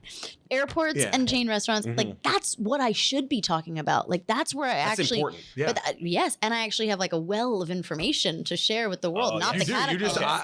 Yeah. Next time you come on, that'll be. We'll talk about the our Frankfurt objective. airport. Yeah, Anyway, exactly. okay, because I have Not so much to talk okay. about. Yeah. July July 29th. 29th. You have no favorite airports. Zoey Deutch hates every airport. Every There's airport the answer, sucks. except for Or Burbank. what if I love all of them? Except for Maybe Burbank. it's not Maybe that. that's Maybe true. it's that I love all of them. Thank you so much. Thank you, Thanks guys. so much. Yeah, thank you. All right, big thanks to Zoey Deutch for stopping in. A good time was had by all. The movie, though, not okay. Well, that's not my review of the movie. Little. I was being serious there, actually. I actually had to clarify that.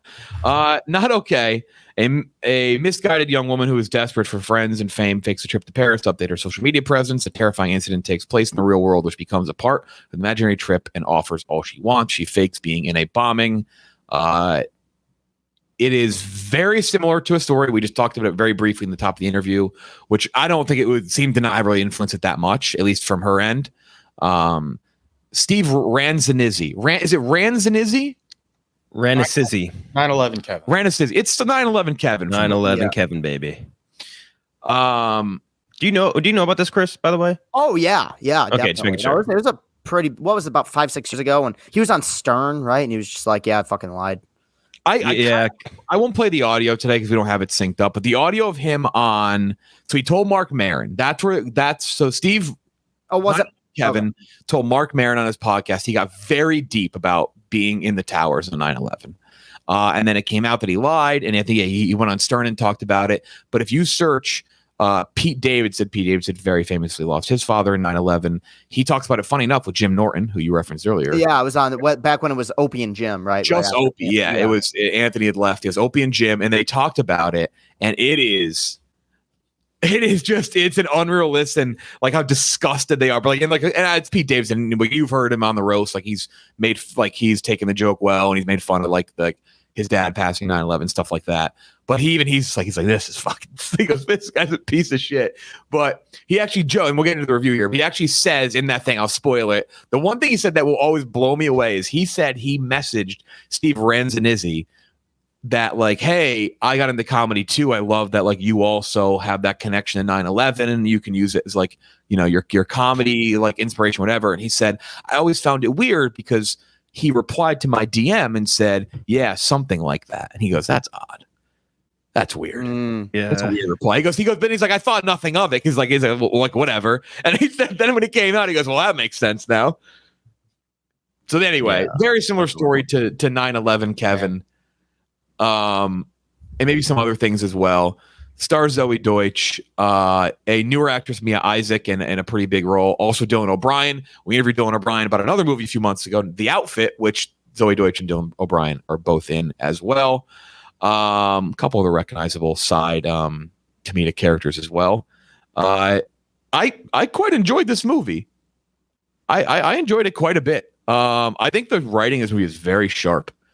We talked a little bit about in our interview, but there's some very funny. We've talked about this before. Anytime you're referencing current, present day trends, social media lingo, just the way people talk, you can really sound very out of place. Yeah. And very, how do you do, fellow kids? And I never felt that at any point with this movie. I laughed at any of the very small, quick, like snipe references to, social media culture and, the need for fame. It's kind of two movies in a row where we're talking about like spectacle and fame. Yeah. The need for it. I liked it a lot. I don't think it's by all means like great in any stretch of the imagination, but a low 80s for me. I have it right around another movie that I liked from this year called I Want You Back. That was another rom-com. I give it. I have it at an 83. I quite enjoyed Not Okay. I thought everyone in this was great. I thought Dylan O'Brien was blowing fat clouds all movie. I'm wearing the same pants that Owen always wears too. Yeah, the same exact ones Owen wears. Yeah. I like Not Okay quite a bit. A couple of our fans I know didn't like it. I was kind of surprised by that. I thought this was incredibly delightful. I was surprised that the audience score is lower on this than the critics. I thought this was one of the better, like, fun, like, comedies of the year. It was nice. I like Not Okay. Thoughts, Ken Jack? I think there's like a lot of things about the movie I really liked. We talked about, like you're saying, the bit in the interview with Zoey Deutch, but I think her specifically, I think she was awesome. Like, she was painfully awkward in the right moments, and this almost the same way as we just referenced 8th grade before. It reminded me of 8th grade in a sense where like they get you in those moments that feel kind of real and how awkward they are. But she was also weirdly sympathetic, which was interesting considering how shitty the main character of Danny was.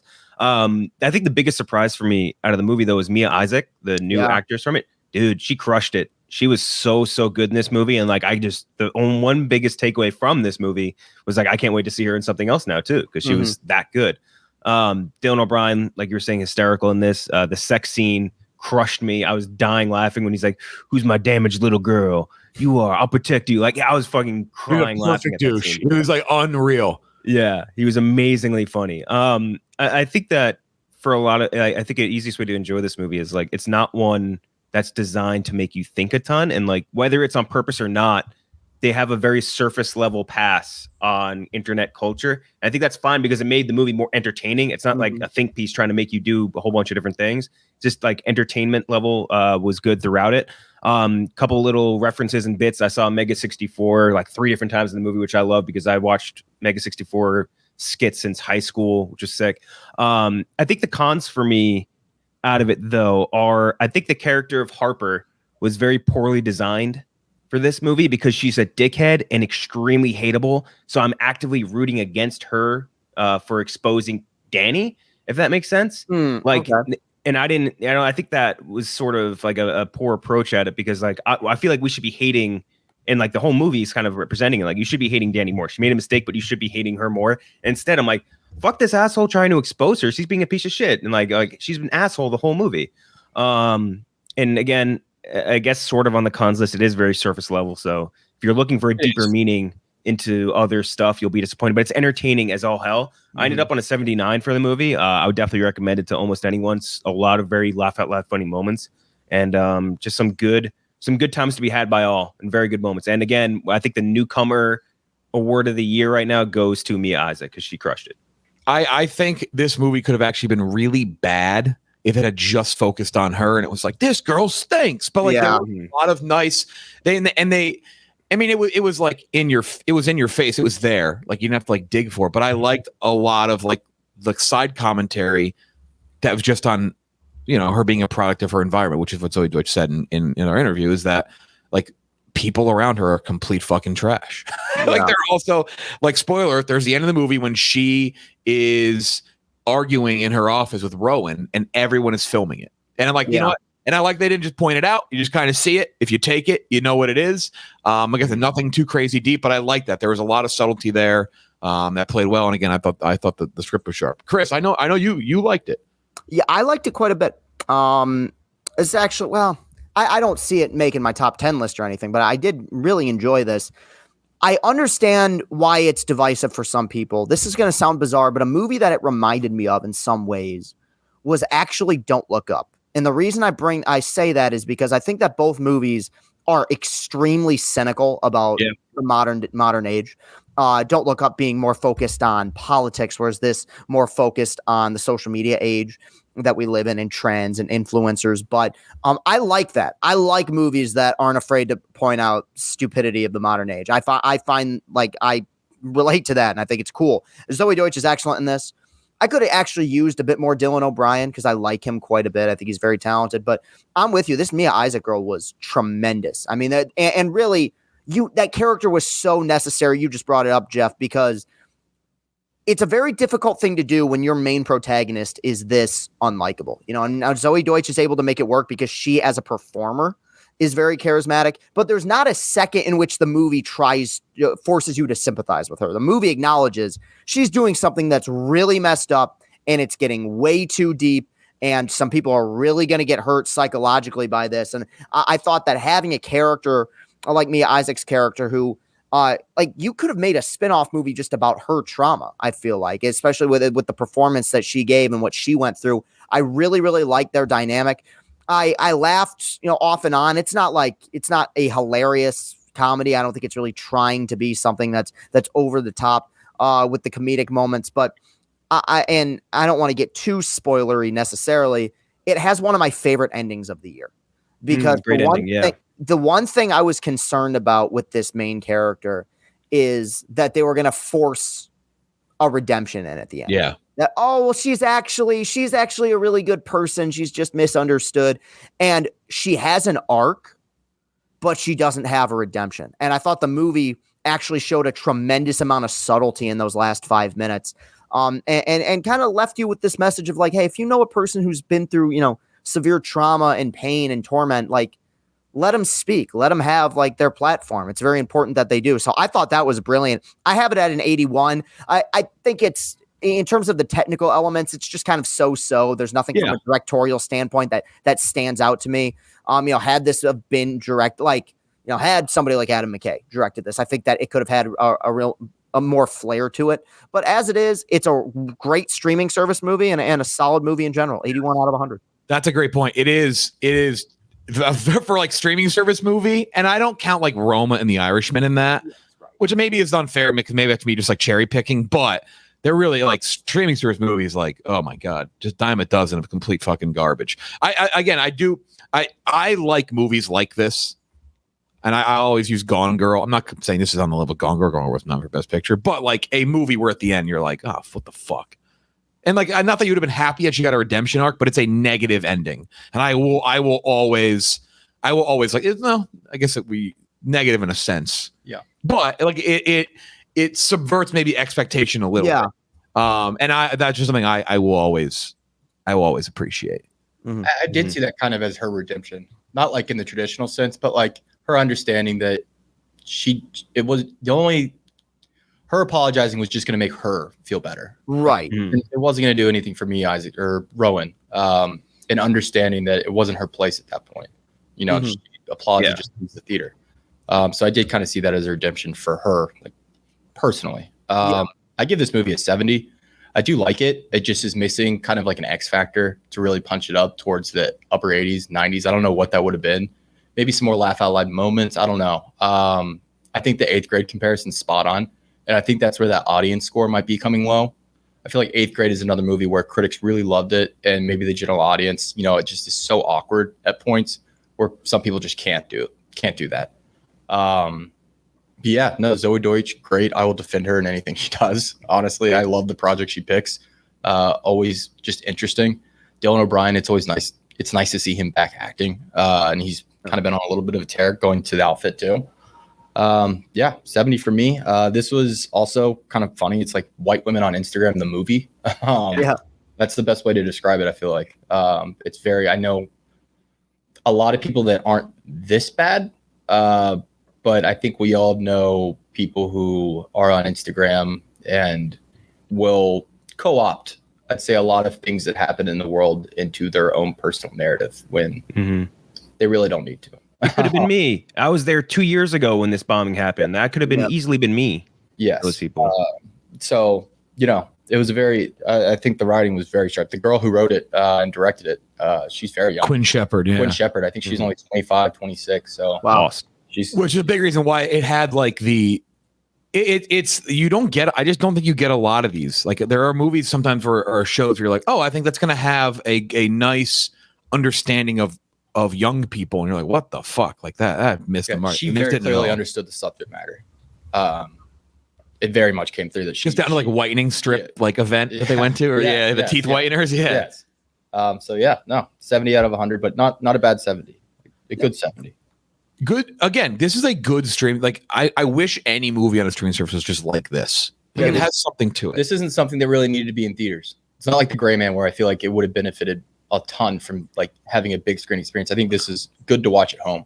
Yeah, you get those, and like we watch so many. I'd have to find some streaming service ones because it's there's not an easy way to do that. But there's just some streaming service movies that come out throughout the year, and you're like, did they just make this and said this is streaming trash? Toss it. Home Team now. Home Team, yeah. God. The Bubble. The Bubble, one of your favorites. Yeah. Rough. The Bubble was really the Bubble was bad. Trash. I wish we would have reviewed it on here, man. It was so bad. Yeah, like there's just some things that come out and you're like, what the senior year with Rebel Wilson. Like there's just things you're like you can't convince me that they're not saying this is a streaming, like this is a movie that was made and they put it on streaming. That's what it feels like. There's a difference. Or something you're like that was made for streaming. But what's bizarre is that what sucks about these though is that every so often you have one that you feel that way about that ends up being good. Like, did any of us think Chip and Dale was actually going to no shit? Like, no, and it was a good point. Chip and Dale ruled. I think There's a different effort from Disney though. Would you not agree? I'm not saying they're all good. Yeah, you took the words right out of my mouth. I think that Disney Plus probably has a little bit of a better track record with that than say Hulu or HBO Max or any of the other big, or especially Netflix as well. Lady and the Tramp, not great. I will say that was true. But there seems Disney does have like a little bit of a. I know they're just sequels and prequels and remakes and whatever, but like there's a little different kind of edge there. I mean, Netflix is the worst offender. I think we can agree on that, right? Yeah, by far. I mean, Netflix puts things out that I don't think they promote sometimes. It's to the point where like I can't get that excited for anything that they're like. I mean, the GDT, Guillermo del Toro, Pinocchio coming up. It's like the blonde. It's like you have these massive reservations now about projects that feel like they should be no brainers because it's just like they put stuff out and you're just like, what the fuck is this? You can also stream The Tiger Rising, starring Dennis Quaid, Catherine McPhee, and Queen Latifah. Catherine McPhee. Yeah. She's still making movies? It's a bad movie. Ken Jack and I both watched The Tiger Rising. Yep. Dennis Quaid has a very, very dashing goatee in it, though. Possibly Dennis Quaid. That was a long time ago. I forgot about that. We did interview Dennis Quaid. That's right. Very early on in our time and in this office. Oh yeah, so we liked Not Okay quite a bit. I would suggest Not Okay. I think it's a very fun watch. Very fun watch. So go check that out on Hulu. Thank you again to Zoey Deutch for stopping in studio. Next time she's on, though, we will only be drafting chain restaurants. Yeah, we got to reach out to her and see if she really. We really got to get her back and just do fast food stuff. We will not talk about the movie. She was so excited about that. Yeah, that in the airports, man. We could do like a whole pod on that. Next week, Bullet Train. Very pumped for that. Hearing good things. Yeah, very excited for Bullet Train. Isn't it almost like 3 hours though, or did I misread that? Good. Fuck me up. Make me sit there for 3.5 hours. I don't care. Great releases actually this weekend. You got Bullet Train, Bodies, and Prey. Yeah. Prey. Good. You guys don't like it. I haven't watched Prey yet. We have it as a screener. I've not watched it, which it's very sneaky a part of the Predator. Like it's like kind of a weird like Well, It's on Hulu, right? It's gonna be on Hulu. It's like a what do you call it, off branch of the Predator series or whatever, but like it is really, really good. Easily and by far the best Predator movie since the original Predator movie. Like not even close. It's odd though that they wouldn't Put it in theaters. No, but not even that. Just like anytime those like that's part of that bucket of franchises where you're going to get a big marketing push on it. Yeah, they haven't. Yeah. Too hard. Is Predator that viable anymore though? I'm sure Prey is good, but like Should be. That's the thing. Like it Right, should be one of the coolest franchises, but it's not because it's just there's so much. The market of it is flooded with Alien vs Predator and like the other. That last Predators movie, which is so fucking terrible, the Boyd Holbrook one. I actually kind of liked Predators, the 2010 movie with Adrian Brody. The one with Adrian Brody. I thought it was okay, but nothing amazing. If I were to rank them, like it would be it would be Predators or Predator, Prey, and then Predators. Like it would be like that in that order for sure. Mm-hmm. Predator 2 though.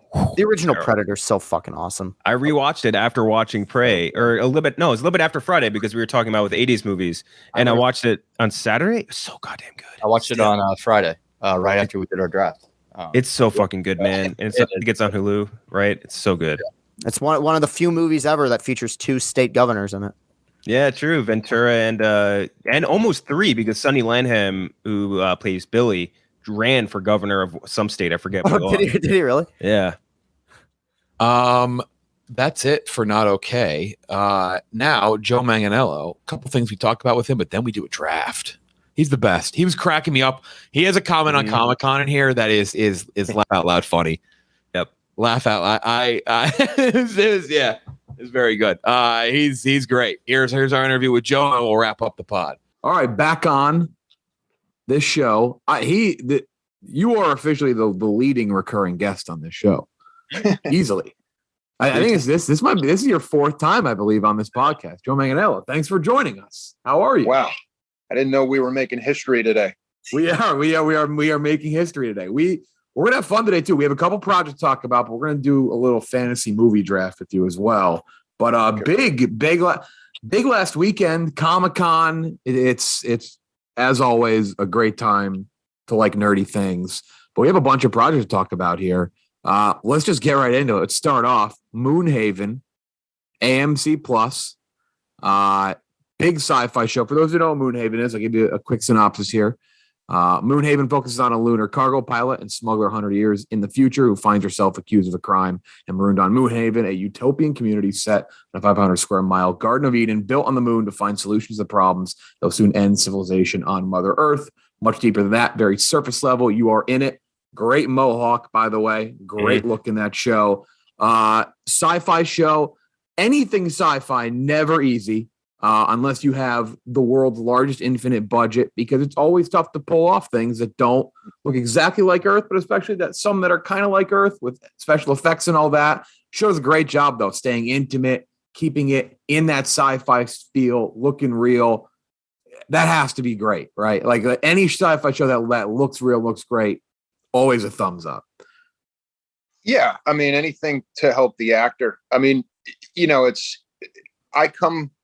I started off in theater, and everybody who starts off in theater does what's called black box theater, which is basically like, you're up on a black stage. It's all painted black. The walls are black. The back wall's black. The stage is black. And you get up there and you pretend it's a forest. You pretend it's, whatever it is, a factory, a ship, a spaceship. You pretend, you see it in your mind as the actor. So, when you get to like green screen and, empty stages and things like that, I think all of that prepared me really well for, something like a sci-fi show that involves a lot of green screen. With that said, there were some amazing practical sets that I got to act on and work on that like, this is what a spaceship or a privatized space shuttle service would look like in the future for sure, and then you have kind of like the private jet sort of cabin, but then the rest of the ship is like a cargo ship. So it's built that way. And I thought that the set designers did such an amazing job. And then when you really get into it, as far as sci-fi goes, we're not, we're colonizing the moon, but in a way that that has to be compatible with human beings. So you need, you need plant life, you need water. And so that I think led to us shooting in Ireland, or picking that location because it was so green and lush and forest like. And were we to start over, I think we would be integrated with nature like a lot, because of how much that benefits human beings. So, but along with that, like you're saying, like it's a sci-fi show and all of that's been thought about. All the science of it has been thought about, which I really enjoy, because then it feels real. Then you're watching it thinking, boy, 150 years or whatever it is in the future, maybe this could happen. I could see this happening. And now you start walking through your day thinking about what would change. And that's the fun, I think, of science fiction. You mentioned that a lot, like it's a civilization thing. It's kind of resetting, finding, like a new home. So it's very green, very lush, like very earth-like in this. So like, I imagine you got the sense with everything production on set, like the practical seemed to be pretty important just to make it. It's not like you're going around bouncing around on Mars in like a spacesuit. Right. Like it had to look like you're basically going to Earth too, right? Yeah, it's not Total Recall. We're not get your house to Mars. We're not. It's not that. It's the humans really did try to build the best, atmosphere for themselves, or the best, living conditions that they could for themselves. It's funny. I heard you say a second ago, you said moon with a little bit of the Yinzer tint to it. You're a Mount Lebanon guy, right? I'm a Mount Lebanon guy. Yeah. I grew up, but my parents are from Boston.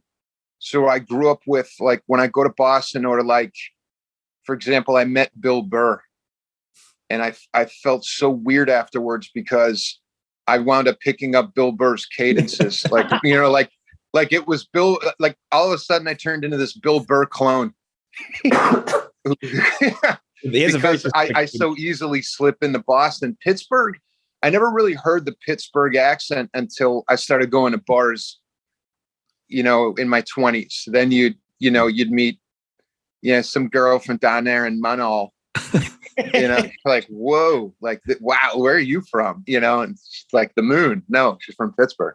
Yeah. So I was in Pittsburgh for a wedding this last weekend, and we passed through Mount Lebanon at one point, and I was like, just reminded how Mount Lebanon High School sneakily is like an actor heavy school. Like out of nowhere. Like there's an insane amount of, like, it's yourself, Dave Filoni, who did all of the Mandalorian, like all those things, Mark Cuban, Ming-Na Wen, Kurt Angle, Jillian Jacobs. Like, it's insane how many people went to Mount Lebanon High School that are now famous.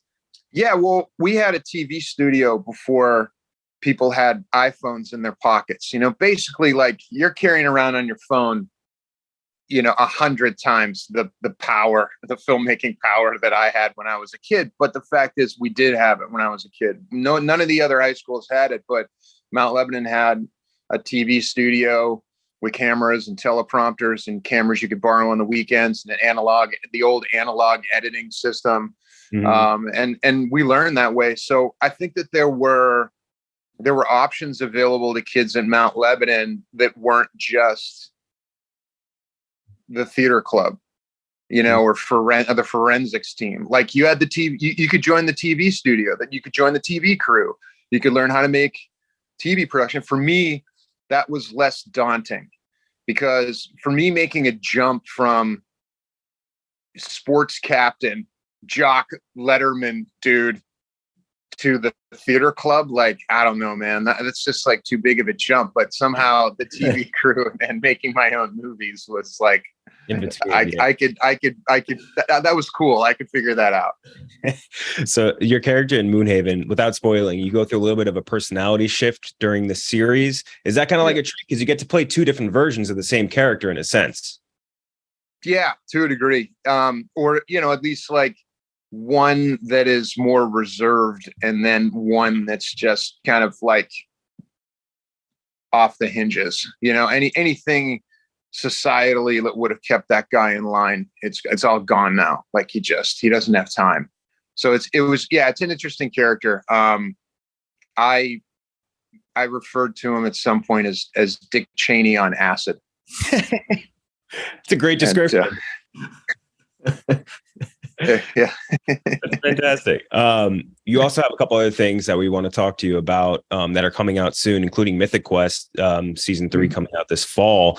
A lot of people, I think, at least from our audience in general, they compare this side by side with Ted Lasso as the best Apple TV Plus series. And just like, is it kind of like a thrill to get to join something that's already got like its wheels and it already has its foundation and already is like well received versus having to like build something from the ground up? Yeah. I mean, it was the same way with True Blood. I mean, True Blood being probably the greatest example of that I might ever be a part of, you know. Other than, I mean, I will say that, like, yeah, I have kind of jumped on moving trains, if you will, a couple of times. You know, True Blood was one. I mean, Justice League and the Zack Snyder universe certainly had its own fan base and its own momentum prior to my joining. So, you know, even like things like One Tree Hill early on in my career, that had a fan base and a following, and I was jumping in as a new character. So I've done that a few times, and I do enjoy it. I do enjoy looking at an ensemble already laid out, and I look at it and go, okay, well, what does that need? You know, in terms of like Mythic Quest, I mean, you know, I'm a fan of the show. Watched every episode, you know, was all caught up. I mean, here's the thing. I was supposed to be on Mythic Quest during the first season, but I don't know if you remember the night that the NBA shut down. Speaking of Mark Cuban, you know, I kept zooming in on Mark Cuban's face as he was like, you know, kind of exasperated. It was that night they canceled Coachella and they canceled the NBA, and I went to work the next day for my first day on Mythic Quest, if you can imagine. So I showed up to an empty downtown Los Angeles, went to set, and we all were kind of looking at each other like, what should we be doing? And we went and shot all of my, you know, material for that first season episode, but the episode revolved around E3, which is a convention. So there needed to be all of these extras moving forward. There needed to be a convention feel. And that was like the one thing that because of COVID, you couldn't do. So that I shot that episode, that mystery episode, you know, is in a vault somewhere that never got to go. So here 2 seasons later, Rob and David, speaking of Pittsburgh, Carnegie Mellon, David Hornsby, who writes and is on Mythic Quest, called me up and said, hey, we want to try this again. And here's the character. And it turned into this whole thing from there, which was really fun. Yeah. You're playing like it's an exaggerated you, right? Yeah. What was there?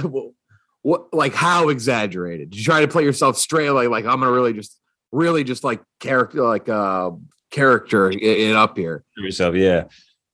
Yeah, I think so. Like if like, in terms of like, for example, like I played myself in the Pee Wee Herman movie. I think that was a much more earnest, you know, or earnest, non-ironic, just, you know, like best friend, you know. I mean, there were other like kind of issues to kind of solve there. As far as, you know, playing yourself in the Pee Wee Herman universe, I think is also like, you know, it needed some figuring out.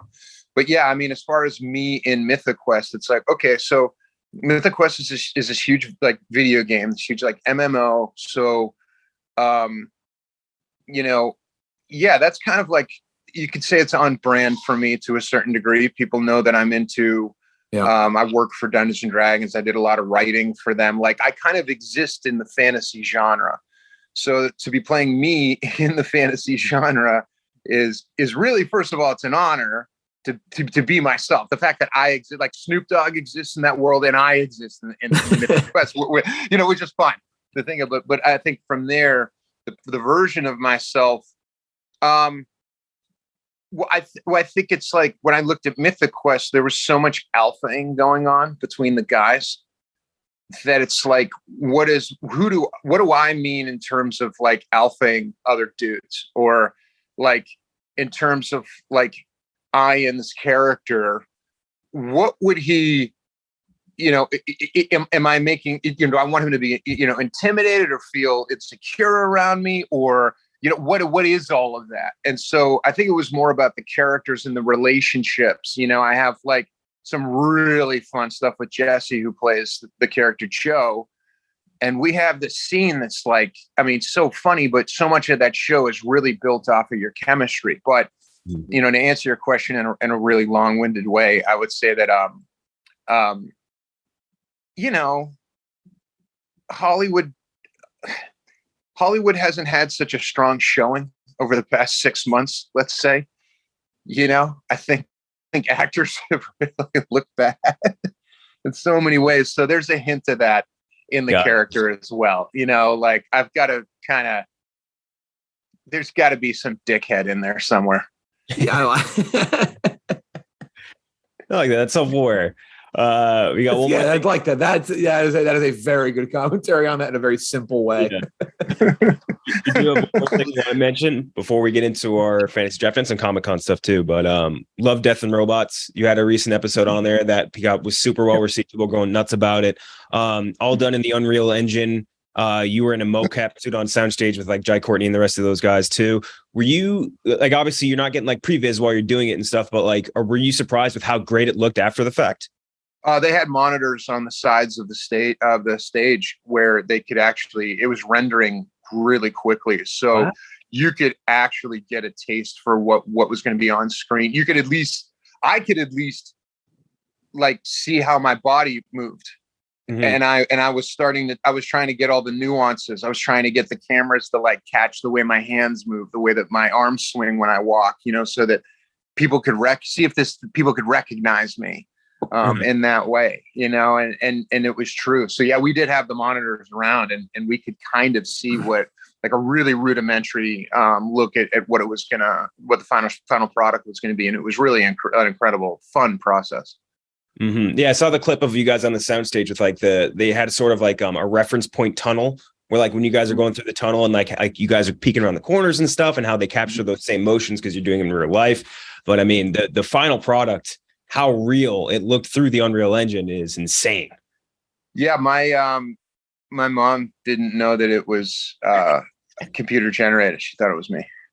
That's my parents. Whenever I play like NBA 2K, they're like, "Oh, I didn't know basketball was even on this time of year," and they're like, "Nope, it's just a thing." Yeah, exactly. Yeah, it's amazing. It was amazing. Yeah, it was amazing. Yeah. Comic-Con. Anything stick out for you from all the Comic-Con? Also, I'll bring it up. Dungeons and Dragons. They talked about that. The movie that is. Anything stick out to you all? For anything you saw this last weekend, right? I lose track of time. Yeah, no, not really. Comic-Con's always fun when you're there to announce a project that you're in. And this year was really close. There was a panel that got canceled last minute because I think we're going to wind up doing it next year because the timing is better. But it was one of those things where like, can we get this thing in like ready to go, everything signed on the dotted line, prior to Comic-Con? Oh no, we're going to have to rush it and we shouldn't pre-announce. So we'll just wait and we'll come back. That makes sense. Yeah. Kick it down line. It's just nice to see like the big cons back too, though. It's like very fun. Yeah, no, it is. And maybe like, if they've lost, people at all, I think that can only help bring it back to the roots of what Comic-Con is, which is, the comics and the sci-fi and the fantasy, which I really think that unfortunately the festival got away from that quite a bit when you're walking around. Like I remember seeing a booth for the show Greek. And I was like, what does Greek have to do with comic books and Comic-Con? I was like, oh my God, we jumped the shark so hard right now. Yeah. That's the sign that things have gone too far. It's gonna be like the NBC nightly news booth. Yeah, it's really just gonna get further and further away. Yeah, Katie Couric is set up. Yeah, I know. It was it's like what are we doing here? And so as a fan of the genre, anything that brings it back to its roots or I think it's like if it's addition by subtraction, I think. Just had a great time at the Comic-Con like Monday Night Football panel. It was fun. Everyone had a blast. I would have fun at that, but you know what I mean? I don't know that. Just not a Comic-Con, probably. I totally would. But yeah, it shouldn't be a Comic-Con. No way. Shouldn't be that. No. So second half of this, we've had you on a bunch. We've never done like a draft or anything. So we figured let's do a fantasy movie draft. We'll say it can be subjective. We'll say best fantasy movies. Could just be, all in your opinion. But before we select, we'll do a snake draft. Okay. We gotta. I think we should. You can be allowed to veto a pick. I'm gonna say something off the top. I know it's not. Most don't consider it sci-fi. It's like space fantasy. But I don't consider Star Wars in fantasy. Yeah, I would say sci-fi. Ooh. Wow. If you do, I'll let you fight because that changes everything. Well, all right. Star Wars, as far as science fiction goes, 100%, like no question. Space opera. As far as fantasy goes, I know what you mean, and I think when you're getting down to it, the fantasy of it, like yes, there's not going to be like a dragon and like a sword, and a goblin guarding the door, like that. But structure wise, like the Joseph Campbell of it, very much fantasy. Like Star Wars is structurally more fantasy than a lot of fantasy stories. Do we allow it then? Well, it's about the boy who doesn't know that his father was the greatest warrior of all time, who turned evil, who is this evil knight, and he has to go and find the wizard Merlin. Yeah. Who then gives him the sword, a sword, not a gun in sci-fi, but a sword that he then needs to take to go strike down his father, the evil Black Knight. Like it very much is fantasy. You even got Chewbacca, all those creatures, but it's set in a sci-fi setting. Mm-hmm. But at its core, it is a fantasy story. But I would say it was sci-fi first. Do we allow it? Well, I think we could. I was sci-fi rooted or fantasy rooted. But if you're going after strictly like fantasy medieval style, like that kind of, then I'd say no. We'll allow it. That way we can keep it open. We can keep it very broad at least. We'll do that. We'll keep it broad. All right, it's up to you. This is not. I'm not here to rearrange. But also because I know we're gonna fucking put this out there, and people are gonna be like, "Where the fuck is Star Wars?" Be like, "All right, I don't want to ask." Yeah, replied enough people already on Twitter as it is. Okay, we'll do that. All right, here, you're a guest. We'll let you pick. Do you want the first pick in the first round, second pick, or third pick? And it's a snake draft. Keep that in mind. Oh my gosh. So basically I need my like running back right now. So what are we doing in terms of like, so we're just picking, and how many picks do we get? And then five picks.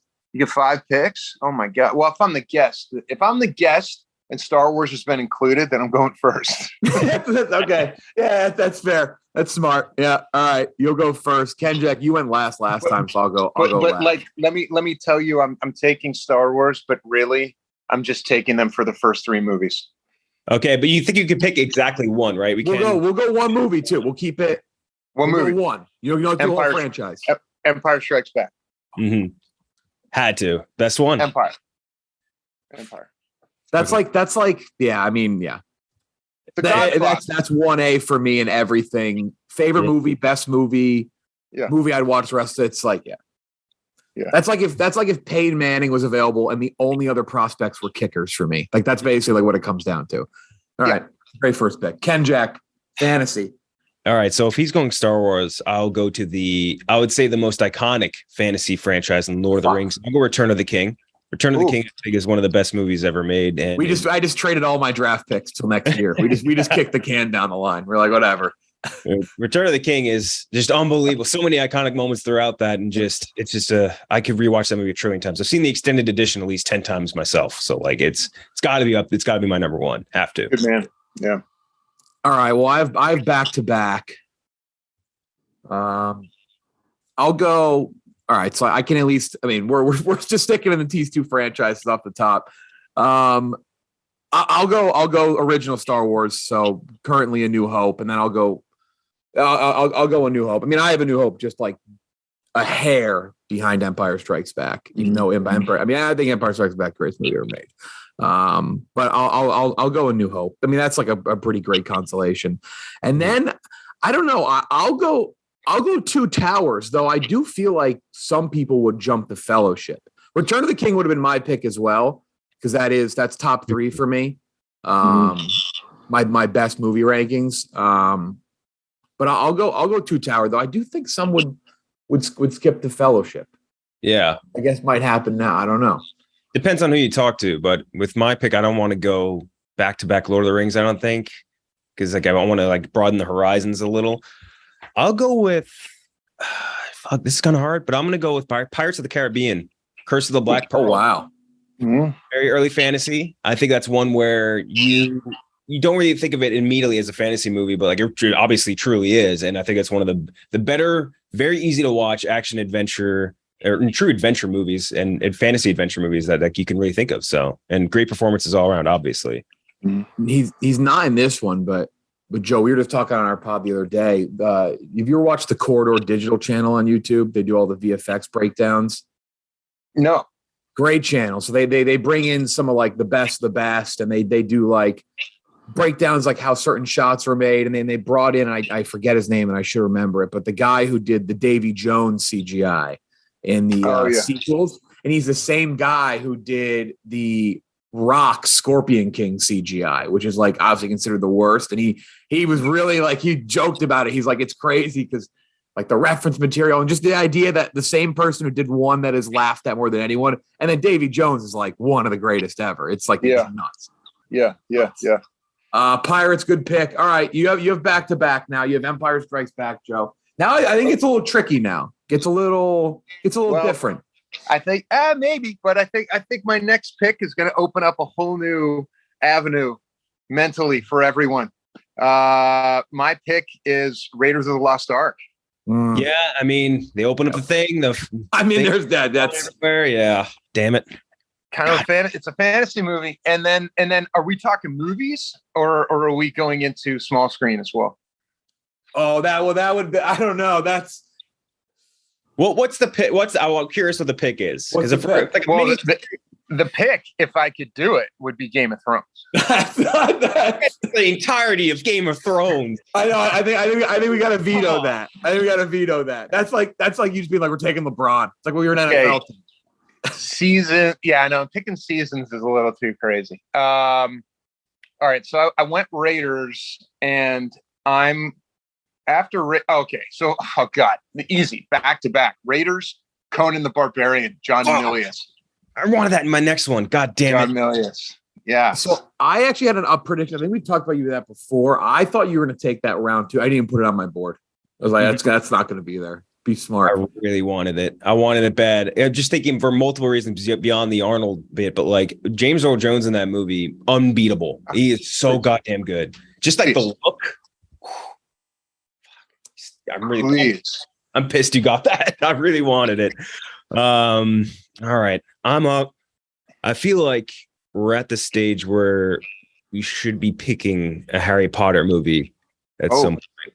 So I think if I need to pick one, it would be Deathly Hallows Part 2, because that's probably the best technically made one, and that's when the actors were all older and more in their like knew what they were doing more than when they were kids, obviously. But like, I think it's just a good one. Great emotional ending to the series, for whatever that's worth. So I'll go Deathly Hallows Part 2.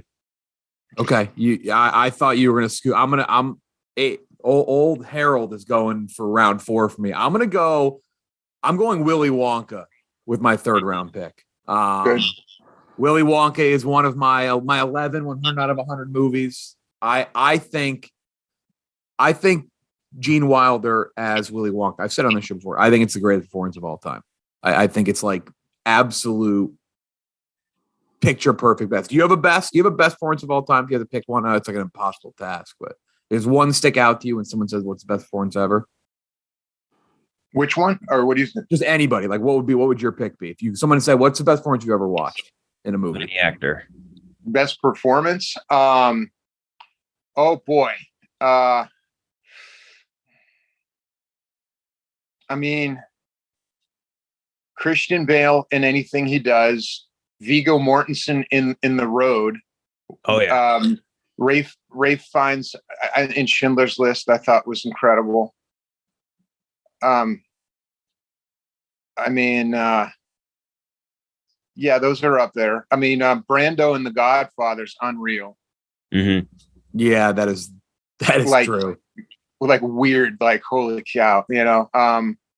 But also like, I mean, I'm gonna throw him out there like every day on set with Nelson Ellis on True Blood. I mean, that guy was like beyond, you know, he was on something else. So I've gotten to work with some of those actors that like don't have the hardware or weren't recognized in a certain way, but it's not to say that they wouldn't blow anybody away that I've ever worked with. Not to stray too far off the draft, but like, does that like, and I meant you may have just said it, but like, is that like a thing? I guess like you see in time in with sports, as someone who's just on a heat, you know, just Steph Curry can't miss from three. Like it's just somebody who like a heat check actor. Do you see that? Like maybe it's a movie, maybe it's on set. You're like, this guy is on fucking fire right now. This guy can't miss. Yeah, definitely. I mean, there's people that like there's people, they're actors that are like channelers that kind of like they're just like a vessel for something else. It's too genius. It's too brilliant. And I've been around a couple of people like that. But like, I mean, I think like every actor, like if you get to this point in your career, like you've been on fire, like you've been in the zone, like, you know what that's like. You've felt it before. You've been on stage and it's just like, you're on a fucking tear. And the people around you on stage are like wide-eyed, like they know you're like, they just better be ready for where you land. Because holy cow, you know, like, you know, everybody's been in those situations. And I think that's when you find those spots of magic, you know, those are like, that's what you do it for. Of course, inevitably those moments of magic are always interrupted by, you know, somebody's phone alarm that they left on that goes off during your take, you know, when you're just like on fire and then the phone goes off. But yeah, no, I mean, it happens, man. It's a similar thing that happens to actors. And when you see it sometimes lined up with a certain character, with a certain person, and it's like, whoa. That's got to be kind of daunting, though, if you're acting the other side of that, though, because it's not like football or basketball where it's like, I just keep giving Steph the ball, keep giving him, get the look. Like, you're like, oh, fuck, I have to go now. Like, I have to react to this. Yeah, but it's a team sport, like you said. So, I mean, maybe it is a scene where you're feeding them, you know, in the corner, 3-point, you know, like that's your job. Like I'm in there just rebounding, playing defense, doing the dirty work while they're going off and, you know, being the star. But it's not to say that you can't make the Hall of Fame that way. You know what I mean? It's kind of like every scene's different in what you need to do. It's as far as like getting like blown out of the water or something like that. I mean, no, I don't think so. I think it's like, you know, just being of service to the scene. I mean, I've been in scenes times where I've thought, oh my God, you know, the cameraman can't even look through the monitor because I'm so bad. And she knows it too. And they know it. And everybody knows it. I'm a hack. And this accent is horrible. And everybody knows you're not from there. And you're a moron, you know, and it's like, I'm this close to yelling cut on myself, you know, but thank God I didn't do it. Because when I see the final product, I'm like, oh, wow, that scene was really good. Mm-hmm. The self-cut. Yeah. So you can never make a face. You just got to keep going no matter what is happening or what you perceive is happening. You just got to keep going because you can't see it. And sometimes when you're uncomfortable, it means that you're not self-conscious, which means that you're in the zone, you're in the spot, you don't even know it. Mm-hmm. I love that. That's great insight. We'll keep going here so we can finish the draft at some point before you have to go. But Willy Wonka for me, I'm actually not going to go Harry Potter. I feel like we're picking a lot of the same. I'm going to change up, go a little Ang Lee. I'm going to do a Crouching Tiger, Hidden Dragon. Yeah, I had it next on my list too. God damn it. I kind of figured I knew you were probably going there or going like in the anime realm. And I'm like, I got to snipe something now. I got to get something now. I actually rewatched Crouching Tiger very recently. And it's something that I actually didn't see in theaters. And I was like, this in IMAX would have been fucking unreal.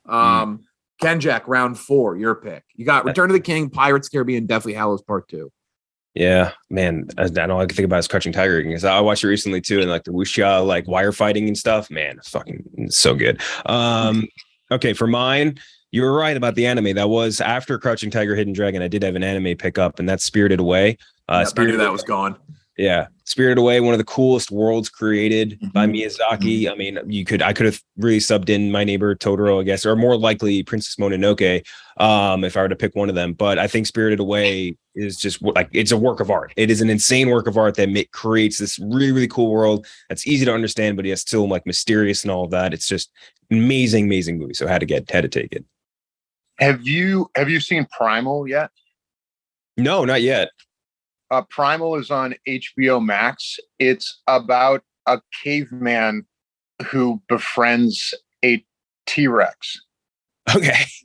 So just suspend your disbelief and get your, kind of your, well, wait a minute, they didn't cross over. But it's this like amazing story about this caveman who loses his whole family to these like monster T-Rexes, and this T-Rex who actually loses her babies to these monster T-Rexes. So the two of them have this like loss in common, and through their shared loss become friends and go out on these crazy adventures. It's awesome.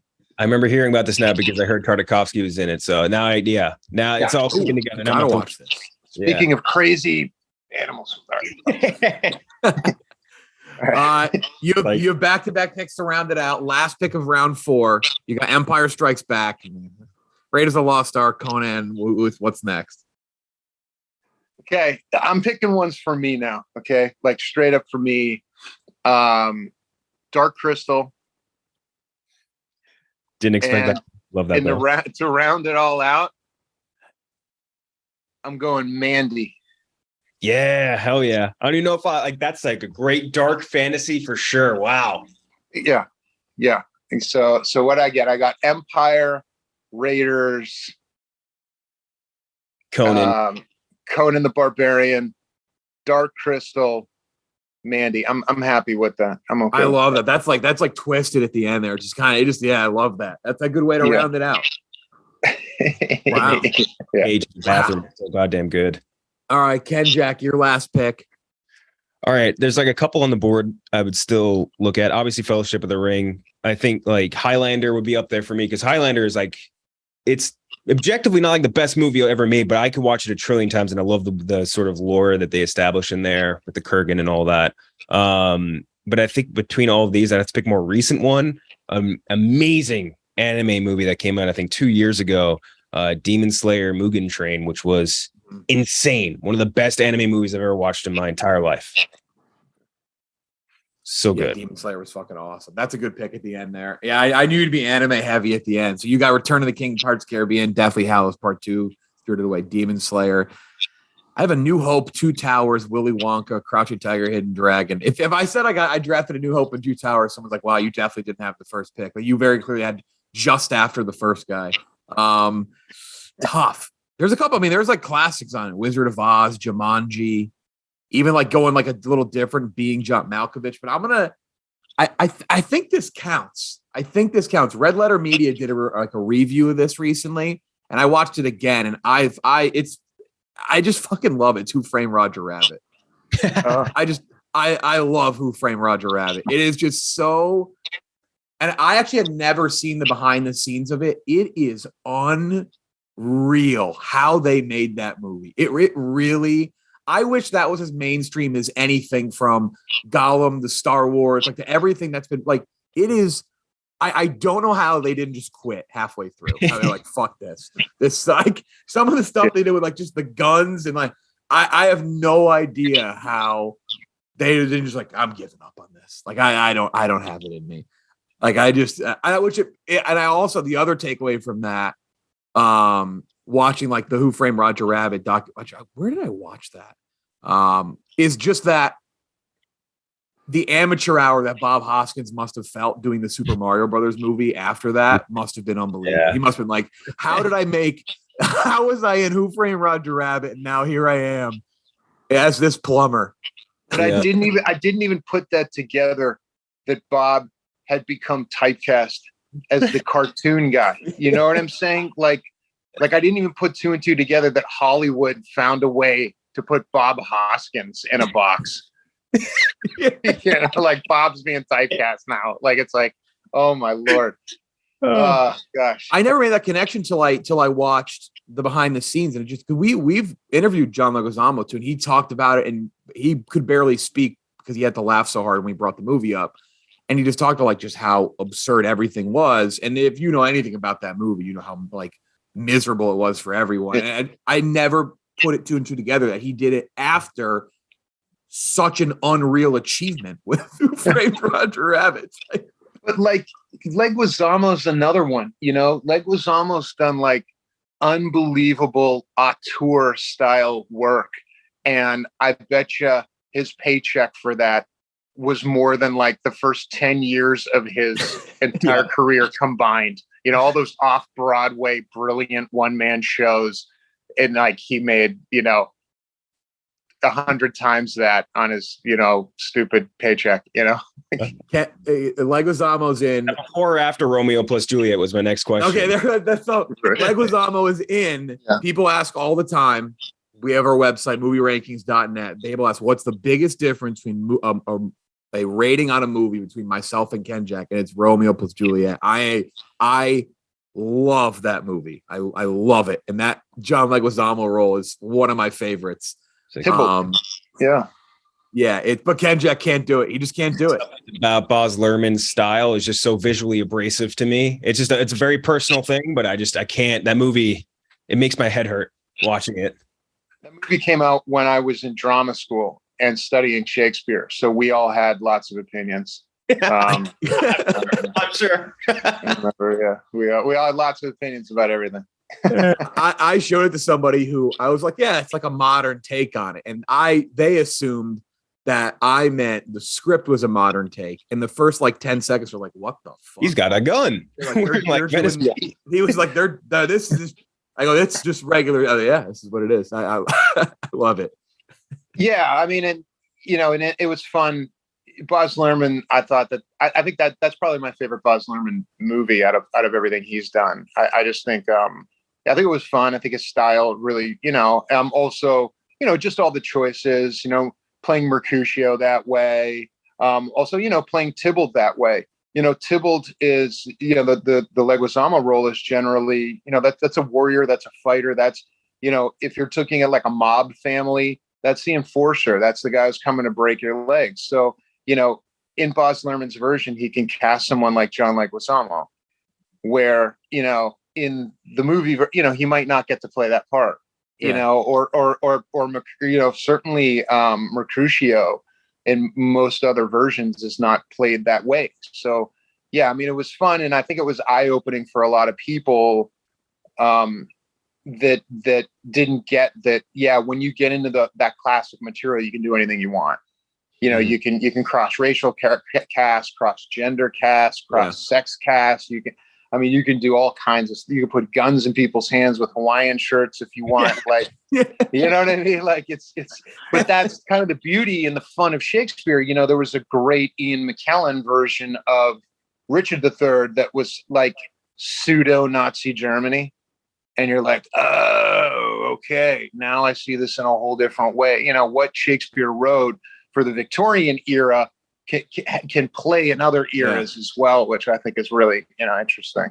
Yeah, there's a lot of that with like Macbeth has been told in like a bunch of different ways. Obviously, like we always talk about the Fassbender one we think is awesome, but then there's like adaptations of it. Like anime does it all the time. They love a lot of Shakespeare stuff, but like that, I think of the Fassbender one specifically I've referenced a lot. And there was Macbeth with Denzel last. Well, yeah.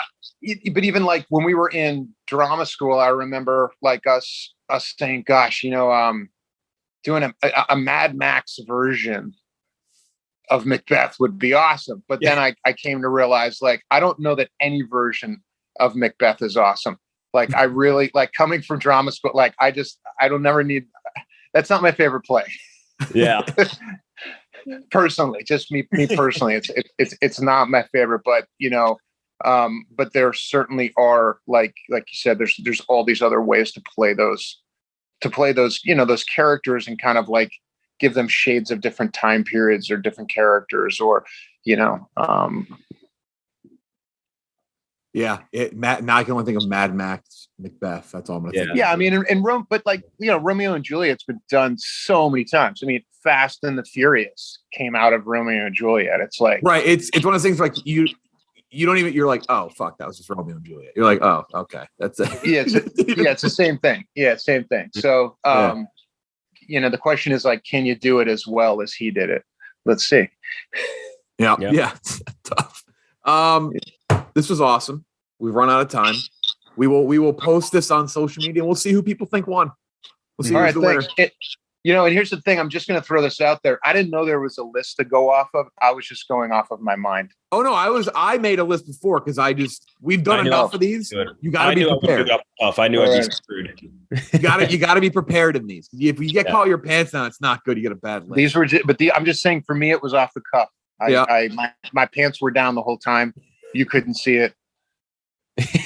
Gotcha. Moonhaven, AMC Plus Thursdays. Mythic Quest, Apple TV Plus this fall. Love, Death, and Robots. Check it out on Netflix. Thank you so much. Mm-hmm. I wish you, as a Browns fan, no luck in this upcoming NFL season.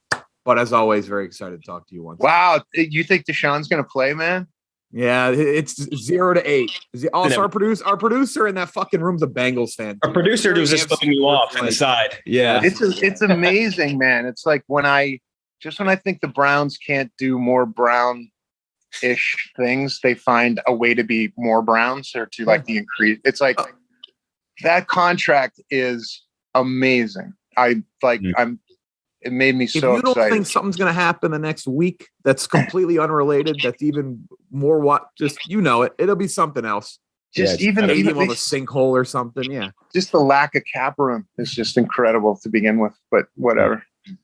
I don't know. Yeah. We'll see what happens. Yeah. Thank you so much. I'll talk to you again. See you later. I'll talk to you guys soon. See you later. Okay. Long one. I'm gonna have to record a little pickup for the beginning of the pod. They have to slice in. We say we have Joe Manganiello. I totally forgot about that. It didn't even feel like an interview. That's why we were just like doing a draft. Yeah. That's it. Bullet Train next week. We'll do maybe if everyone sees Super League of Pets of Super Leagues. It's good. I know. I've heard it's very enjoyable. It was fun. It's a very quick movie. Spider-Verse was on at a restaurant I was at last night, but before that was Spider-Man 3, and this fella and his girlfriend or fiance or wife, and he's like, "Oh, look," he goes, "It's No Way Home." And I was like, I wonder if he's going to correct it at any point. He never right next to him, so I would have heard it because he saw Sandman, and I was like, all right, that's understandable. Sandman and scaffolding, that did happen in No Way Home, but he never corrected it. It's like, fuck, she's gonna dump me. Never told her. That's it. MacBook's dying anyway. For Ken, Jack, Chris, Gooch, I'm Jeff D. Lowe. We will talk to you next time.